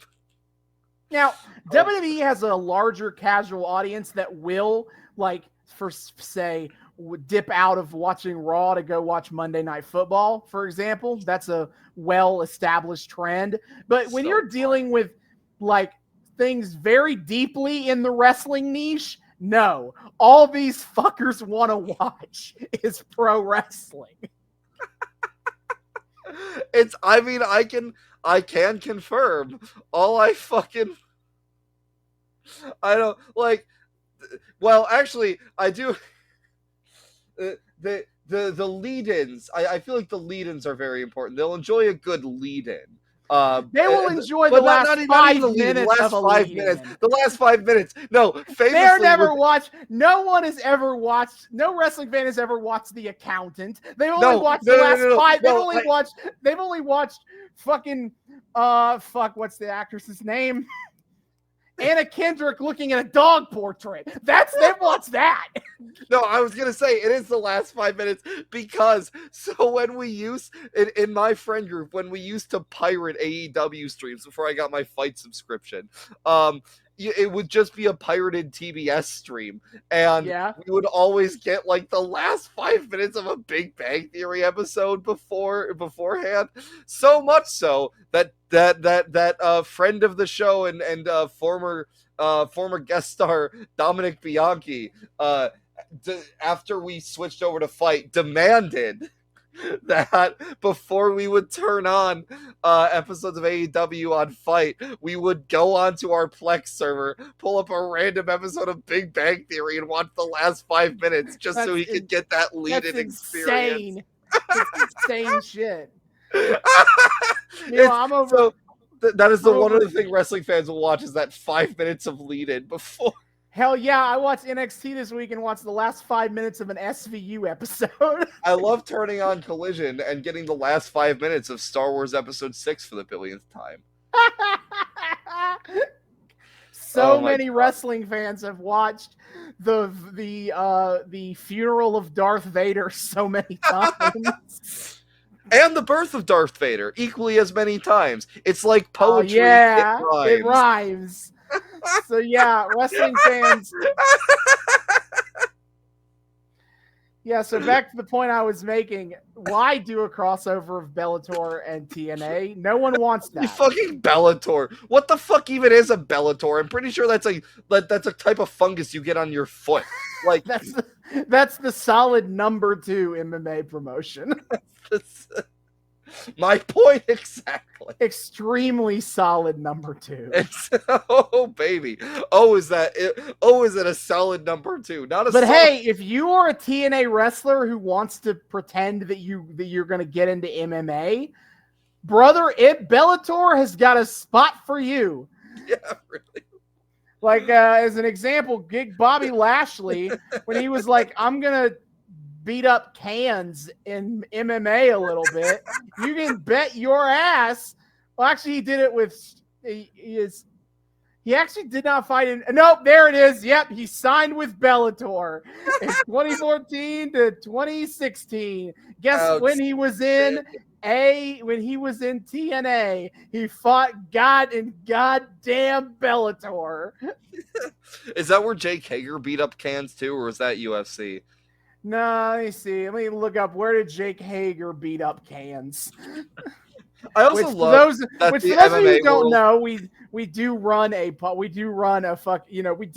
wrestling noobs podcast, not an MMA noobs Famously, podcast. none of you fuckers give a shit about MMA, including So us. so just so you know, the term "can" is referring to wrestlers who are MMA fighters who are total goddamn jabronis who exist to get beat up It's the MMA by version of a jobber. yeah. And guess what? Jake Hager fought in Bellator. Yes!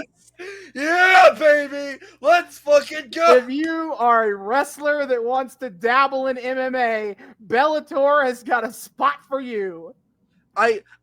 See, like, being a jobber in wrestling is one thing. Imagine having it effectively be your job to be a jobber in legitimate fighting. How fucking depressing Like and you terrible does that have to exist be? to get your shit rocked for real. Like, we acknowledge that you have enough talent to be at this level, but you do not have enough talent to ever win. I Get hope they fucked get good and hazard die. pay, man. Also, shout out to Jake Hager, who sucks so hard that in one of his fights against a can, he got DQ'd for punching him in the balls. He couldn't even win the fucking fight with a can. That's goddamn amazing. Holy shit. Damn it, people give CM Punk shit for his MMA career. God damn. CM Punk lost with dignity. As much dignity as possible, I guess. Compared to Jake fucking At least he didn't punch a guy in the balls.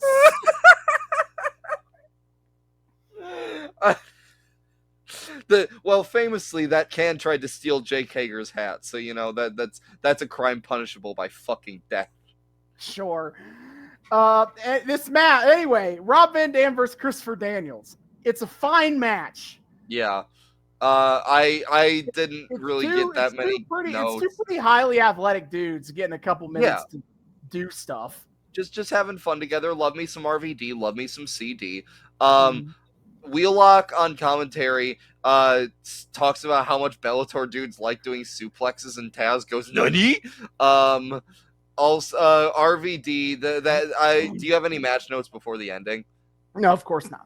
Okay. So RVD hits the Rolling Thunder, which once again looks fucking awko in the smaller Impact ring. Like, I'm not gonna lie, I love the Rolling Thunder. The timing on it is always a little jank, but like in the tiny ass fucking, not tiny, but like the smaller Impact ring, RVD's definitely like trying to correct for that shit, and it makes it even like the timing even more jank. But he tries to hit the Rolling Thunder. CD counters it for the dirty pin. He And moves out of the way, then he rolls up RVD and gets his feet up on the ropes where the refs can't see it. Waka Waka. Daniels with the dub, and he's got 7 more points. Congratulations, and bye, Sean Wheelock. You sure were here. You were here. I think the only thing I even remember about his commentary is when he's like, "This is looking like a Pier 6 brawl," and they're like, "I bet you've been waiting to hear that. Say that one, haven't you, Sean?" Did you get your Taz and Tanae are like, okay, did you get your stock line in for the night? Cool, thank you. Cool.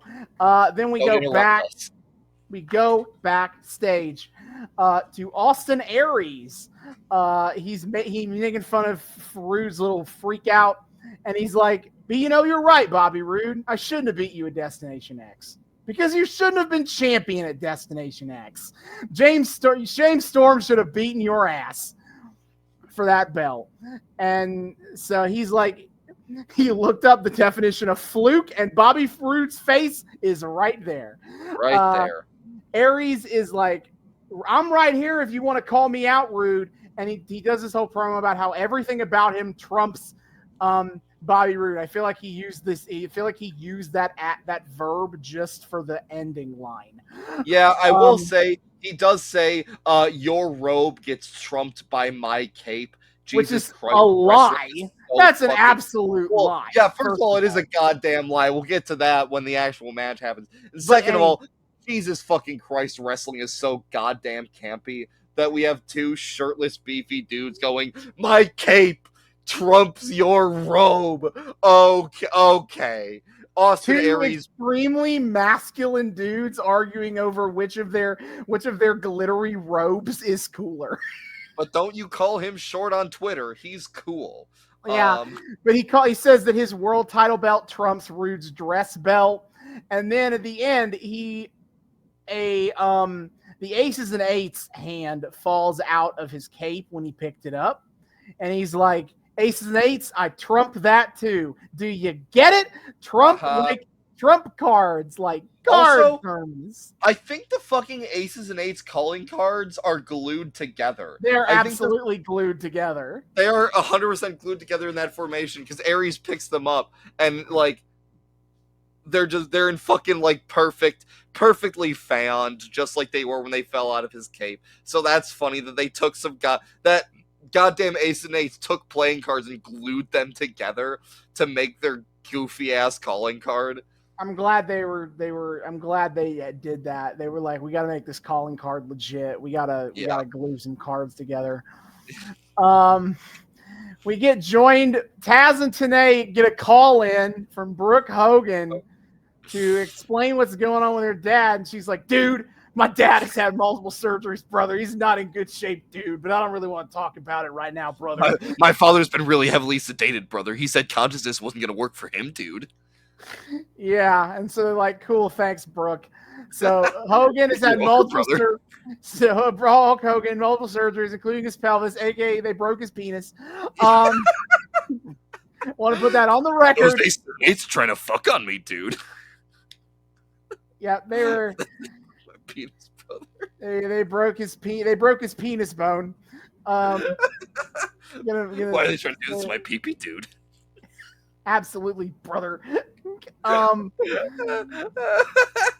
Hogan is not going to be here the rest of this arc because he's recovered from his multiple actual back surgeries. Yeah, good. Fuck you. Then they get a recap of the Joseph Park thing from last week. Which, seeing this, oh yeah, Joseph Park out here with the most convincing and nuanced personality swap moment I have ever seen. Sarcasm. Like, fuck, okay. This is the goofiest Jekyll and Hyde that's ever existed. And then we get him backstage.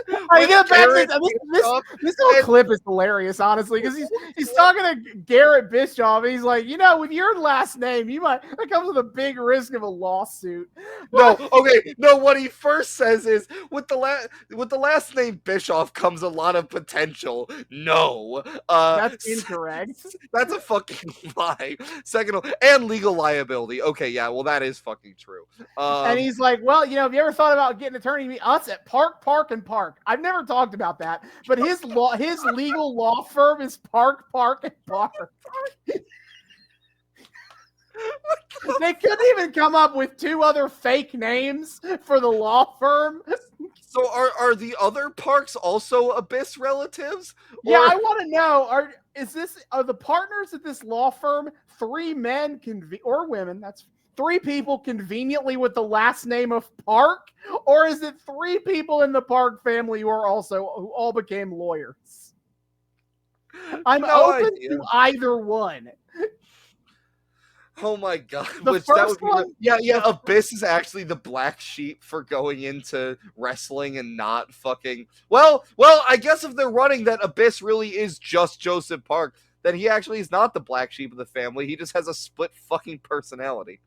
no, I am both a family law firm called Park and Park, and a law firm with 3 partners, all with conveniently the last name of Park. Both feel like CBS comedies, so I'm open to either option. I want to believe that that the other 2 are unrelated and Park is spelled like remarkably differently. Like one is like fucking French, like Parque. It's Mm, pronounced Paquet. And the other one's like I don't know, like Pahkre or something like that. Like just some goofy fucking shit.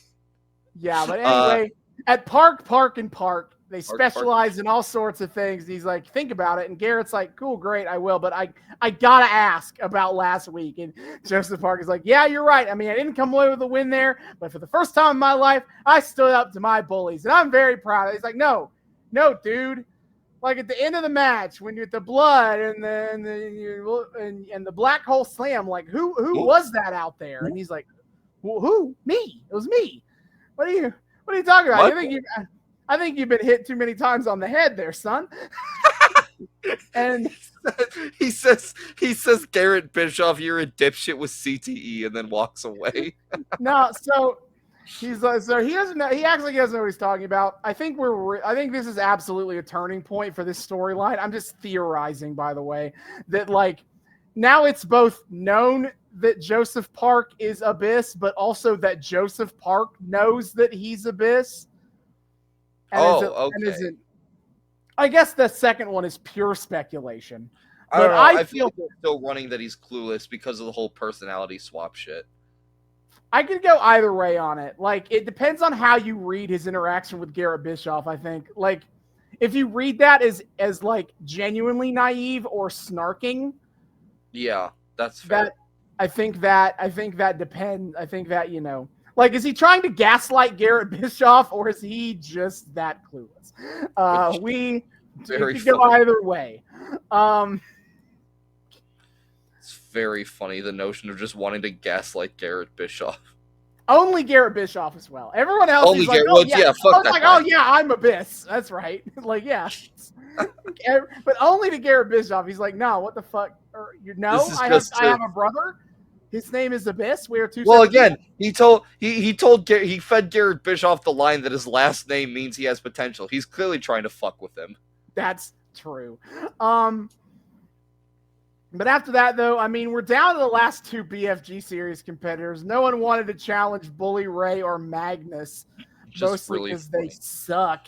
Yeah, which I will say, the little confrontation they have backstage when they come to this realization is still far more compelling than any of the fucking like backstage segments where we saw Hulk Hogan throw together random ass main event matches for reasons.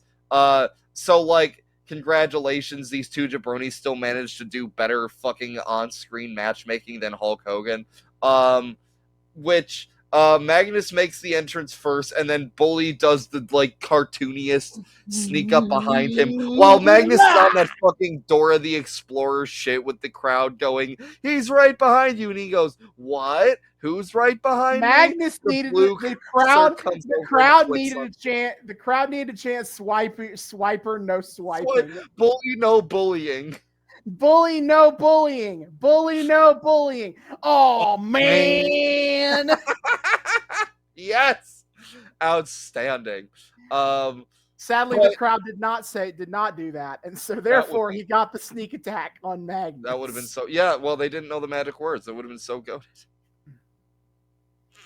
But the Bully doing this doesn't matter all that much because Magnus does quickly take control of the match. Because Even after Magnus is better than Bully Ray. That's right. true, that's fucking true. Um, and we find out. Yes, this is where we find out Sam Shaw's getting his rematch next week. Yay. Good for And him, then I guess. I did make the note that I said the matchmaking was more compelling. I didn't mean that. Doesn't mean it's good. No, these are two dudes I could not give less of a shit about. Yeah, Magnus Going at it. here, and I actively do not like Bully Ray. Why? Here's a question: why the fuck do so many wrestlers have submission moves that rely on doing air sits? Are they just all trying to like give themselves cake? Is that the grand conspiracy? Is that like the sharpshooter is really just there so that Bret Hart could develop his ass to epic proportions? That is an interesting theory. That It just keeps happening. Dudes just keep having slight variations. Oh yeah, I'm gonna air sit while I hold onto my opponent's legs. gotta work the ass, get the squats Work. in. True. That's fucking true. Why go to the Stairmaster when you can just apply the sharpshooter or the 4-leaf clover, whatever. I think his was just a one-leg Boston Crab. Yeah, but it still had some name, like a 4-leaf clover or something like that. I don't fucking know. The 4-leaf clover is also a sit down move. I do know. Yeah, that. well, there you go. But yeah, Bully gets out of this though. Finishes Magnus off with a cutter to get the 7 points. Yeah, Magnus goes for a top rope elbow, eats total shit, and then Bully Ray just hits him with a cutter, with a diamond cutter. With a diamond cutter, and you're not DDP, sir. Yeah, and he's not DDP. And then he gets the win, but he's fucking limping, and I'm not entirely sure this is a work. Well, because of that Texas Cloverleaf. Is that what? Oh, is he selling the Texas Cloverleaf? Is that what he it was is? selling the knee, so I think that probably was where that. Oh, I thought he was selling the ankle, and I was like, oh shit. I saw him holding his knees. I was like, okay, that's what he's selling here. Fair. But that is the end of the BFG series tonight. So let's take a look over at the scoreboard. Let's get our try to follow along where we're at here. So we are sitting at number 1, Samoa Joe with 47 points. James Storm at number 2 with 43 points. At number 3, Kurt Angle with 27 points. At number 4, Mr. Anderson with 23 points. At number 5, Jeff Hardy with 21 points. At number 6, Christopher Daniels with 19 points. Tied for 7th, Magnus and Rob Van Dam at 14. Woof. Tied for 9th, AJ Styles, Bully Ray, and the Pope at 7 points. And down there at number 12, the very bottom, all by himself, Robbie E with 5. A mere 5 points. Congratulations to Bully Ray and Robbie E on their victories tonight. I'm sure you really have a solid chance of catching up. Their first points of the BFG series. Hopefully their only points. One can hope. We will see. We will be back. I'll have plenty of updates for you for the next time we're here on TNA. Oh, I bet. But yeah, our breaking announcement. You had the patience to actually stick around and not just flock to Dixie's Twitter and turn off this fucking episode of Impact. Ooh, Chavo! Yes, Chavo Guerrero is all Impact, baby. Chavo Guerrero has crossed the line. Oh shit, they don't use that anymore. This is in total nonstop action. That is true. Yeah. So Chavo, I mean, he was with WWE until mid 2011 when he asked for his release after working there for a decade. And so he spent a year now just kind of rocking up the indies, mostly from Wikipedia, looking like he did local California shows and shows with World Wrestling Council in Puerto Rico. Indeed. They did And get have now some he good is, like footage of him. yeah, so yay, he is here in TNA, which he actually has never worked there before. Oh, well, that's neat. This is his first time in TNA because he was with WWE right after WCW went under and has been there since 2001. Racy. So this is actually pretty cool. See Yeah. Chavo Guerrero in I mean, I this. thought it was neat. His release from WWE opens the door for him to be in Lucha Underground in a couple of years. That's true. They clearly don't fucking Have show any this to the footage of him crowd. from TNA either? They don't have any Well, footage of yeah, him in TNA doing no, matches. no, but they don't fucking they clearly don't show this to the crowd because these episodes are pre-taped, so we get no like live reaction. They actually were taping this live. Oh, they were.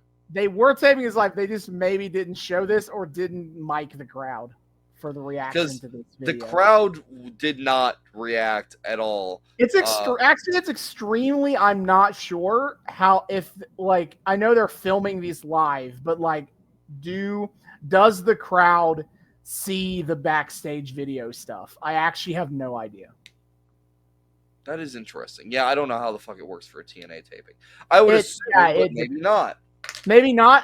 There's no guarantee of that. I have no idea. I just know that they don't. I just know that they are doing live every week at this point because Fair enough. Because Bischoff and Hogan were like, you gotta, to be a real competitor to WWE, you gotta be live every week, just like them.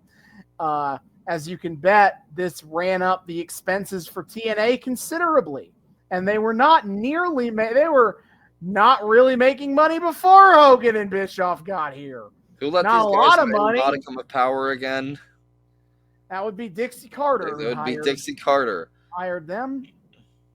Now the best summation of the Hogan Bischoff era of TNA from a business level was they tried to add on a bunch of expenses to make TNA look more legitimate, such as more touring and doing live instead of tape shows.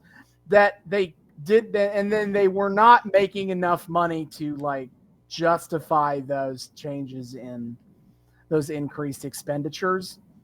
There's a reason that current TNA tours like 5 places on a loop and tapes and pre-tapes 90% of their shows. Yeah, baby. Because live production and extensive touring are both massive expenditures. Yeah. It's unfortunate. But anyway, so yeah, Chavo's coming. That's exciting. And then it is time for the main event. Breaking news: Austin Aries' cape does not, in fact, trump Bobby Roode's. Yeah, that's a total fucking lie. Aries' cape sucks. Aries' cape looks like he got it at a fucking like costumes, like $5 costume store, and then bedazzled it. And Roode's robe looks actually nice. The match starts off, and quickly we get a "We want pizza" chant. Is that what they were saying? Because I didn't hear it. I heard either pizza or t-shirts. Either way, what? I don't know what the fuck that was about at all. I don't know either. Also, I just noticed that the ref, at least this ref, and I assume the other refs, have blue soles on their shoes. Cute. Maybe. Cute. Also, why the fuck does Bobby Roode make so many short jokes about Austin Aries? He's not that much taller. Yeah, but Aries gets mad if you used to call him short. So. Well, we do know that. Well, it makes sense why Bobby Roode was able to call him short, because he wasn't actually threatened. But then when Ultimate Leggy Boy Johnny Impact called him short, he's like, "Oh, now this means fucking war." Let's see. We do get a kind of cool looking like backbridge submission hold from Austin Aries. Like he fucking like Sadiko's his ass and yeah. I think that Aries and Roode have really good chemistry with each other. Oh, obviously. Like for a match between a kayfabe asshole and a real life asshole. These guys at work together is phenomenal. And I think Yeah, they do a great job here for like the 10 minutes they get. yeah, it's tedious to run this fucking match back on TV because open fight night, but like Mm. this is part of the problem with open fight night is like, oh, in a fucking episode with compulsory call out shit, like of course it makes sense for the guy that just the heel that just lost the belt to be like, hey, it was a fluke, I want a second chance. So like you kind of paint yourself into a fucking corner, and it's tedious. But like, no, these guys clearly know how to work each other really well, and they do. It's got a good pace. I feel like it's like both of these guys, to sound really nerdy on this wrestling podcast. Very sorry, but Could you? I feel like both of them are like kind of multi-classers as wrestlers. Like they both have a lot of technical prowess in ring, and Aries is just more of like a high fly cruiserweight on top of his technical shit, and Bobby Roode is more of a powerhouse on top of that. So like I would agree with that. together they have really good chemistry, like in terms of real technical grounded wrestling, but then they play off of each other in that very classic lightweight versus powerhouse way. I agree wholeheartedly. They are doing a lot of like Austin Aries, like the slippery little fucker who's able to maneuver his way out of the shit that Bobby Roode subjects him to. Like Bobby Roode gets him in a crossface submission, which I have to say in terms of crossface submissions doesn't look like the worst one. It does look like he's like got the two hands applying at least. I mean, it's better than the STF. Better than the STF, brother. Does it still look kind of easy to escape? Yeah, but whatever. But Aries escapes it in a kind of cool, non-traditional way where he kind of rolls himself around the pin, around the ring, and brings Bobby Roode with him until he's able to like slide Bobby Roode's back onto the mat and get a fucking submission attempt or a pin attempt on it. So they're winding up, and they do this whole thing where Austin Aries keeps trying to disc it. He keeps putting Bobby Roode up against the ropes and tries to disc it, lariat him to the outside. Finally succeeds at this, jumps to the outside himself, and Aces and Eights comes in and starts beating Here up. they come and whoop his ass. This match ends in a disqualification. Yes, Aries wins by DQ. Aces and Eight, which it's funny because like Bobby Roode stands in applause of this, but like in a way that did just cost him his chance to get this title back. It was a non-title match, regardless. Oh, wait, what the? Whatever. Like when Hogan laid down this match last week, he was like, "You'll get your title shot at Hardcore Justice. This next week is not a title match." Okay, sure. Either way, so they beat up on Aries, and they bring Aries into the ring, like push him into one corner, surround him. Roode is in the opposite corner, and he like starts to stand and applaud him, and stand and applaud for Aces and Eights. And gee, I wonder what the punchline is. Yes, again, they're trying this red herring idea that like they're working for Roode, and so far, with the exception of the Sam Shaw thing, they all targeted guys that Roode has had a problem with. So it's like, oh, this would make sense. Waka Waka, no. They kick his ass to chaos, baby. Don't need to reiterate what we talked about earlier, but again, it's all just chaos. Whose side are they on? There's no authority figure. Oh no. What is their plan? That's a great question. I'm sure once they start revealing their members, we will start to see the character motivations behind these very well-established characters that are part of this group. Mm-hmm. Sure. Mm-hmm. So that is this episode of Impact. It was not a very like big episode in my mind. This open fight night just felt like we were kind of going through a lot of the motions here.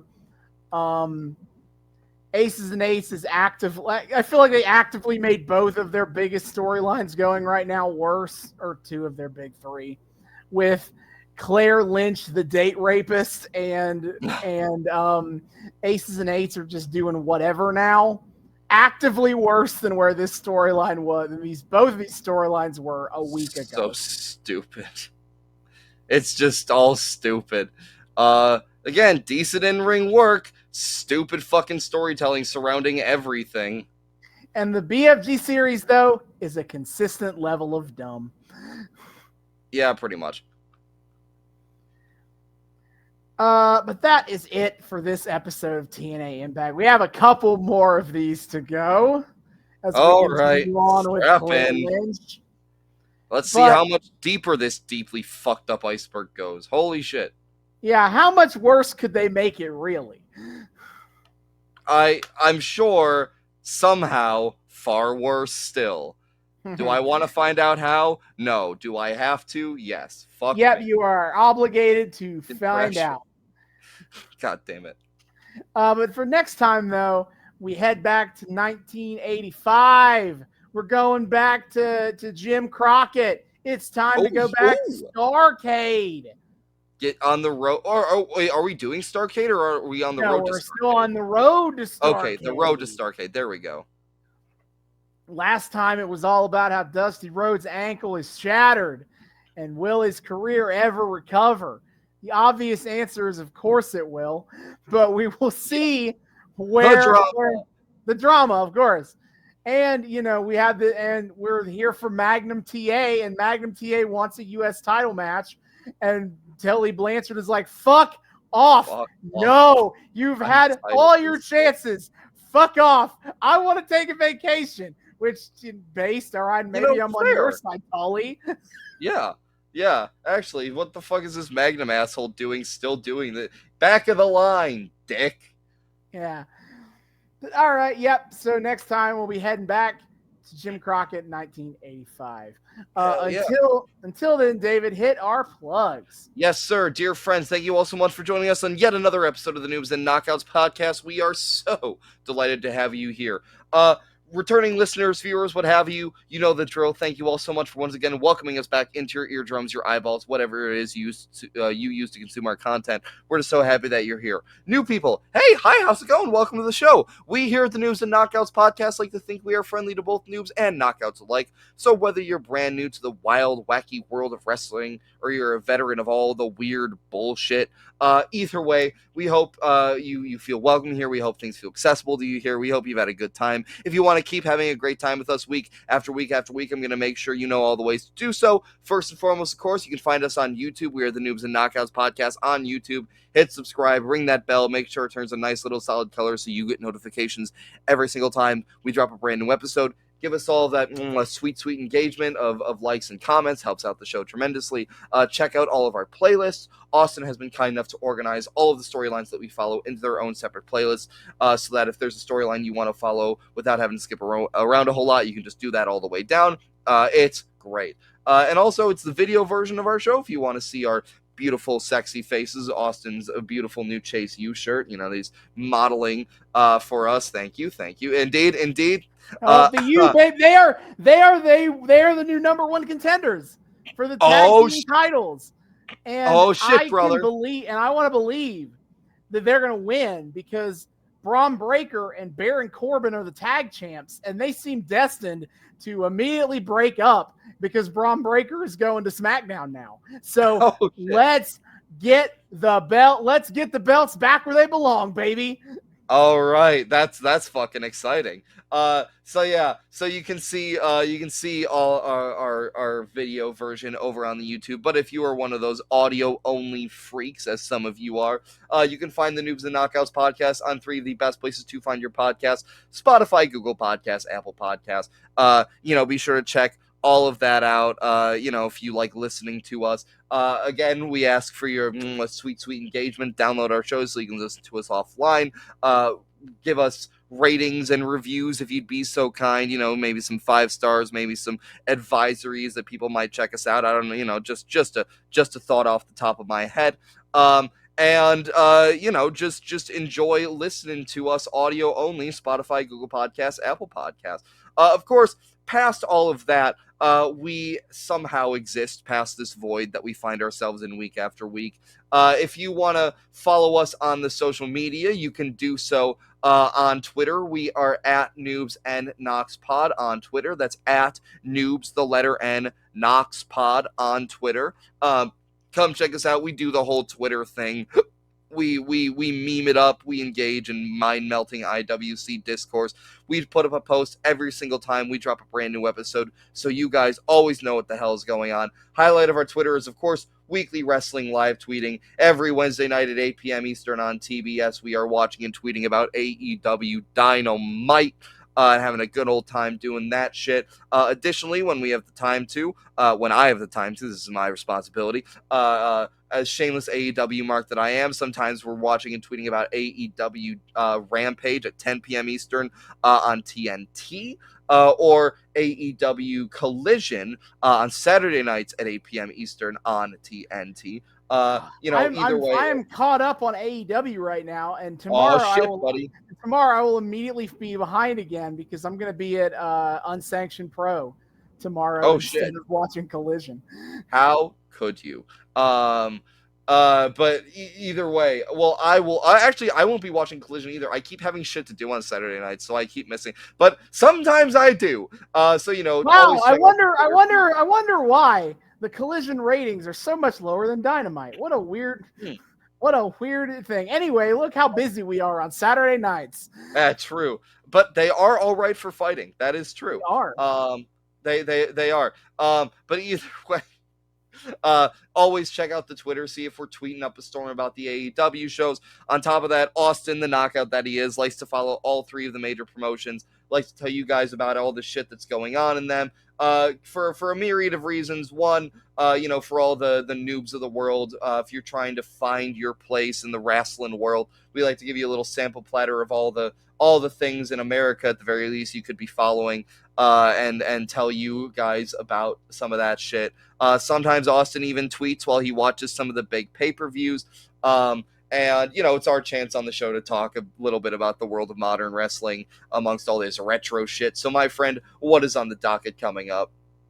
Right. So this is this is one of those things of when we record versus when we release episodes, because happening this weekend, as of when we're taping, is TNA No Surrender and WWE Elimination Chamber. So they will be done by the time we drop this episode, but they haven't happened yet as of recording. So great. So let's start with AEW. That's, they have a pay-per-view coming up They do. next week on March 3rd. Revolution. We got a hell of a card already set for Revolution. So let's break it down for you. We got Meat Madness. What is that? I don't know. We're here for what the AEW freaks want. More meat, more meat, more meat. Maybe, but we got Wardlow, we got Powerhouse Hobbs, and we got whoever else. We don't know yet. It better fucking include John Silver, or I will cut a bitch. That's true. Then we have a singles match for the TNT Championship. Christian Cage versus Daniel Garcia. And, this could have been a normal, regular feud between two guys who just want a belt. But as it turns out, Daniel Garcia has a dead father. Recently passed away, I think, too. Christian Cage Facebook stalked his way into learning that Daniel Garcia has a dead father. And also Facebook stalked his way into learning the exact location of the cemetery that Daniel Garcia's father was buried at. So Christian Cage looks to add another young man to the patriarchy. Absolutely. Son. Yeah, then up in a special family isn't complete without a second child. Come on now. Yeah, you gotta have. If with another child, I think you could argue that we have a wife, a husband, and 2.5 children. I think we have. Yeah. I fucking Kill Switch isn't a person. He's a pet. Kill Switch is a half dinosaur, so that's a half. He's half done. Yeah, see, there we go. 3.5 children. That's what I. Yeah. Fucking Nigel McGuinness calling Luchasaurus the loyal pet absolutely killed me, and I will never let that go. That's fucked up. Speaking of fucked up, Will Ospreay is here in AEW, and he is going to take on Konosuke Takeshita, which Don Callis has assured us that, this is a fight between two family members, but it's okay. At the end of the day, the family's going to stay strong. There will be no issues. Yep. Uh-huh. But yeah, Billy Ospreay is now joining AEW. He is wrapping up his time. I think he has wrapped up everything in New Japan. It's funny too, because when he came and made his announcement that he was coming to AEW, bruv, he got like a fucking hero's reception. So like, yeah, I'm sure he's totally gonna be healing it up for Don Callis. Yeah, we'll see.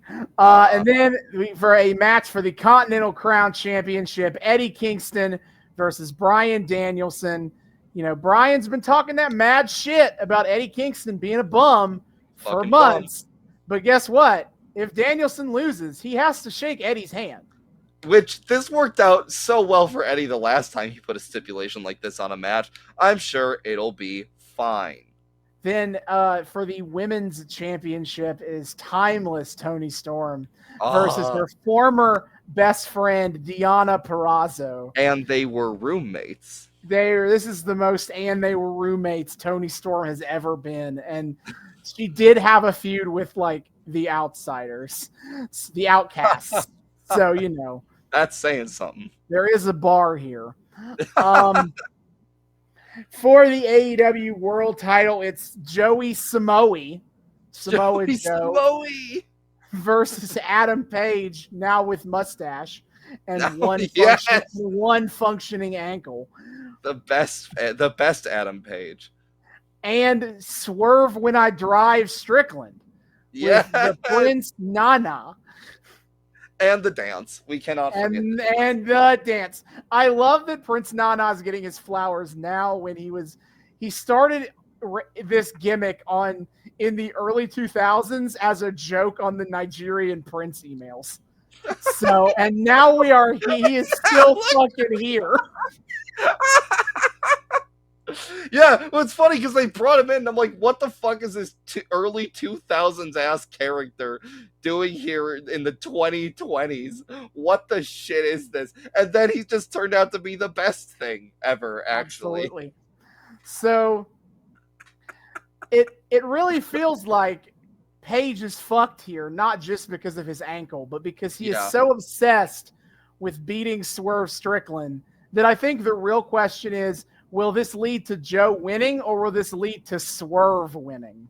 That he's too obsessed with Swerve to get the dub himself. I am so excited. And what will happen to Page's mental state if Swerve wins the title? I think he's just gonna combust. I think he's just gonna fucking die. Mm-hmm. That's good points. Then for the International Championship, Orange Cassidy versus Roderick Strong, a.k.a. God, we got to get a belt on the Undisputed Kingdom. This angle is not going great because Cole is injured and MJF is also injured. God, we gotta get something going here, folks. Well, fucking Kingdom's got ROH tag belts. Now we gotta get Roddy Strong's fucking strapped up. We are seeing the belts will indeed be exchanging on this Revolution Eve. Yeah, there is no goddamn way in my mind that OC is walking out with that title. Not a snowball's chance in fuck. Then on what I have to think is our main event, right? A tornado tag match for the AEW World Title. Sting and Darby Allin versus Matthew and Nicholas Jackson, the youthful deer. Indeed, the EVPs. The extremely violent people, that's right. Yeah. What? No, no, no, no. I didn't say that, brother. But yes, the youthful deer, The youthful deer. Matthew and Nicholas Jackson. Darby got blood all over. Darby and Sting got blood all over their nice white suits. They That have they have refused to fucking get dry cleaned. I think it's now brown. It's now rusted out. I think by now. fucking yeah. It made for a cool visual for one night. Now it just looks like they shit themselves. Yeah, But should really and get them and taken and care of. also there's some old man floating around here that I don't give a shit about. Yeah, I don't want to talk about him if I don't have to. So Yeah, it's I mood, won't. mood. All right. So then up next, TNA. If you want to follow TNA on a weekly basis, you can do so on Access TV, 8 p.m. Eastern every Thursday night. But guess what? You probably don't have that channel.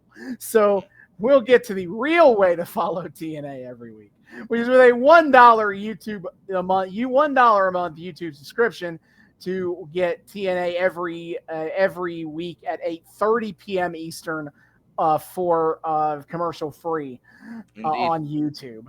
Also, they have a streaming service, TNA Plus. It's actually a really solid service now. it Like is. Impact Plus kind of sucked ass, but It, they revamped with TNA Plus, and I really like this. I'll never. I will never get over the fact that like we talked mad shit about that on the podcast, and then like a week later, it was like changed to be a 10 times better. It's like, well, fuck. Yeah, great. They heard us. Anyway, they when they don't have a pay per view going on, they only do like 4 or 5 pay per views a year. They have kind of B level pay per view shows on TNA Plus. And upcoming on March 8th is Sacrifice. The numbers don't lie. We're not doing it. Oh, Coca. But it's the same show. We're not doing numbers don't lie. And then for the WWE, it's that time of year, David. Oh, point April, to the sign, boy. April 6th and April 7th. I'm pointing at a thing in my apartment. Trust me. I'm also pointing at a thing in my apartment. It's WrestleMania 40. It's here. I will say now that when we get to WrestleMania week, we will be doing the entire breakdown of WrestleMania weekend as I did last year. Oh yeah, baby. The crazy fucking crazy shit. But for now, April 6th and April 7th, if you want to watch WWE every week, Raw, Mondays, 8 p.m. Eastern on the USA Network.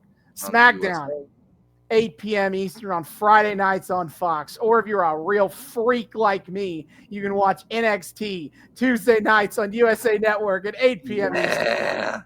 Best goddamn show WWE's got going on a week-to-week basis. Fucking fight me. But they live stream all of their WWE shows on Peacock. I will be like a mad lad attempting to watch Elimination Chamber live. I will update you guys next episode on how I did on that. That's fucked up, man. Live at 4 a.m. for the pre-show, 5 a.m. for the real show, live in Australia. Why? Because fuck it, let's go. Wouldn't even be the first show I stayed up to watch live as it happened. Like, wait, stay up? No, don't fucking stay up. Go to bed at like 8 or some shit. At least do it the sensible way. After Rampage, it'll already be 11, and then it's like, oh my god. And it's like, can I really get up in only 5 hours? Oh, okay. But I stayed up for New Year's Dash on January 5th for New Japan. That was a fun time. You're a crazy fucking fucker. Anyway, WrestleMania, April 6th and April 7th, a 2-night event. We'll be talking more about the card for that show when we get there. And others, yes. Indeed, that is what is coming up in the world of wrestling. That is what we like to cover on the Twitter. Be sure to check all of it out. Especially for all you newbies that want to see, kind of want to watch this stuff for yourself, see what it's all about. You can have a bit of virtual companionship. If you enjoy listening to us on this pod ramble about wrestling for hours on end, you'll like it over on the Twitter. It's a character limited version of the experience, and God knows sometimes we need our characters limited around here. Hey, So be sure to check all of that out at Noobs and Knox Pod on Twitter. If you want to get in more direct and long form contact with us, you can email us at noobsandknockoutspod@gmail.com. That's noobs, the word and this time, knockoutspod@gmail.com. Come over and email us. Tell us what you think about the show. Request things you want to see us cover on the show. Tell us that our hot takes are sexy and awesome, or that they're fucking stupid. Either way, start discourse with us. We love people saying hi. We would love to say hi back. Noobs and knockoutspod@gmail.com. And of course, finally, we are also the Noobs and Knockouts podcast on Patreon. You can find us over there. The link for our Patreon is in our Twitter. $1 a month gets you early access to episodes and a shout out at the end of each episode. Shout out as always to friends of the show, the Sugar Daddy and El Lucha Dad, money, money, money, for their contributions. We very much appreciate you guys. Helps out the show tremendously to get contributions like that. If you want to enjoy your perks along with our boys there, be sure to do so. Just a single little dollary do a month. It's not that much out of your pocket. Helps us out a lot. And you get some cool perks for it. So be sure to check all that out at our Patreon, Noobs and Knockouts Podcast. Once again, the link for that is in our Twitter. see y'all next time. Hasta luego.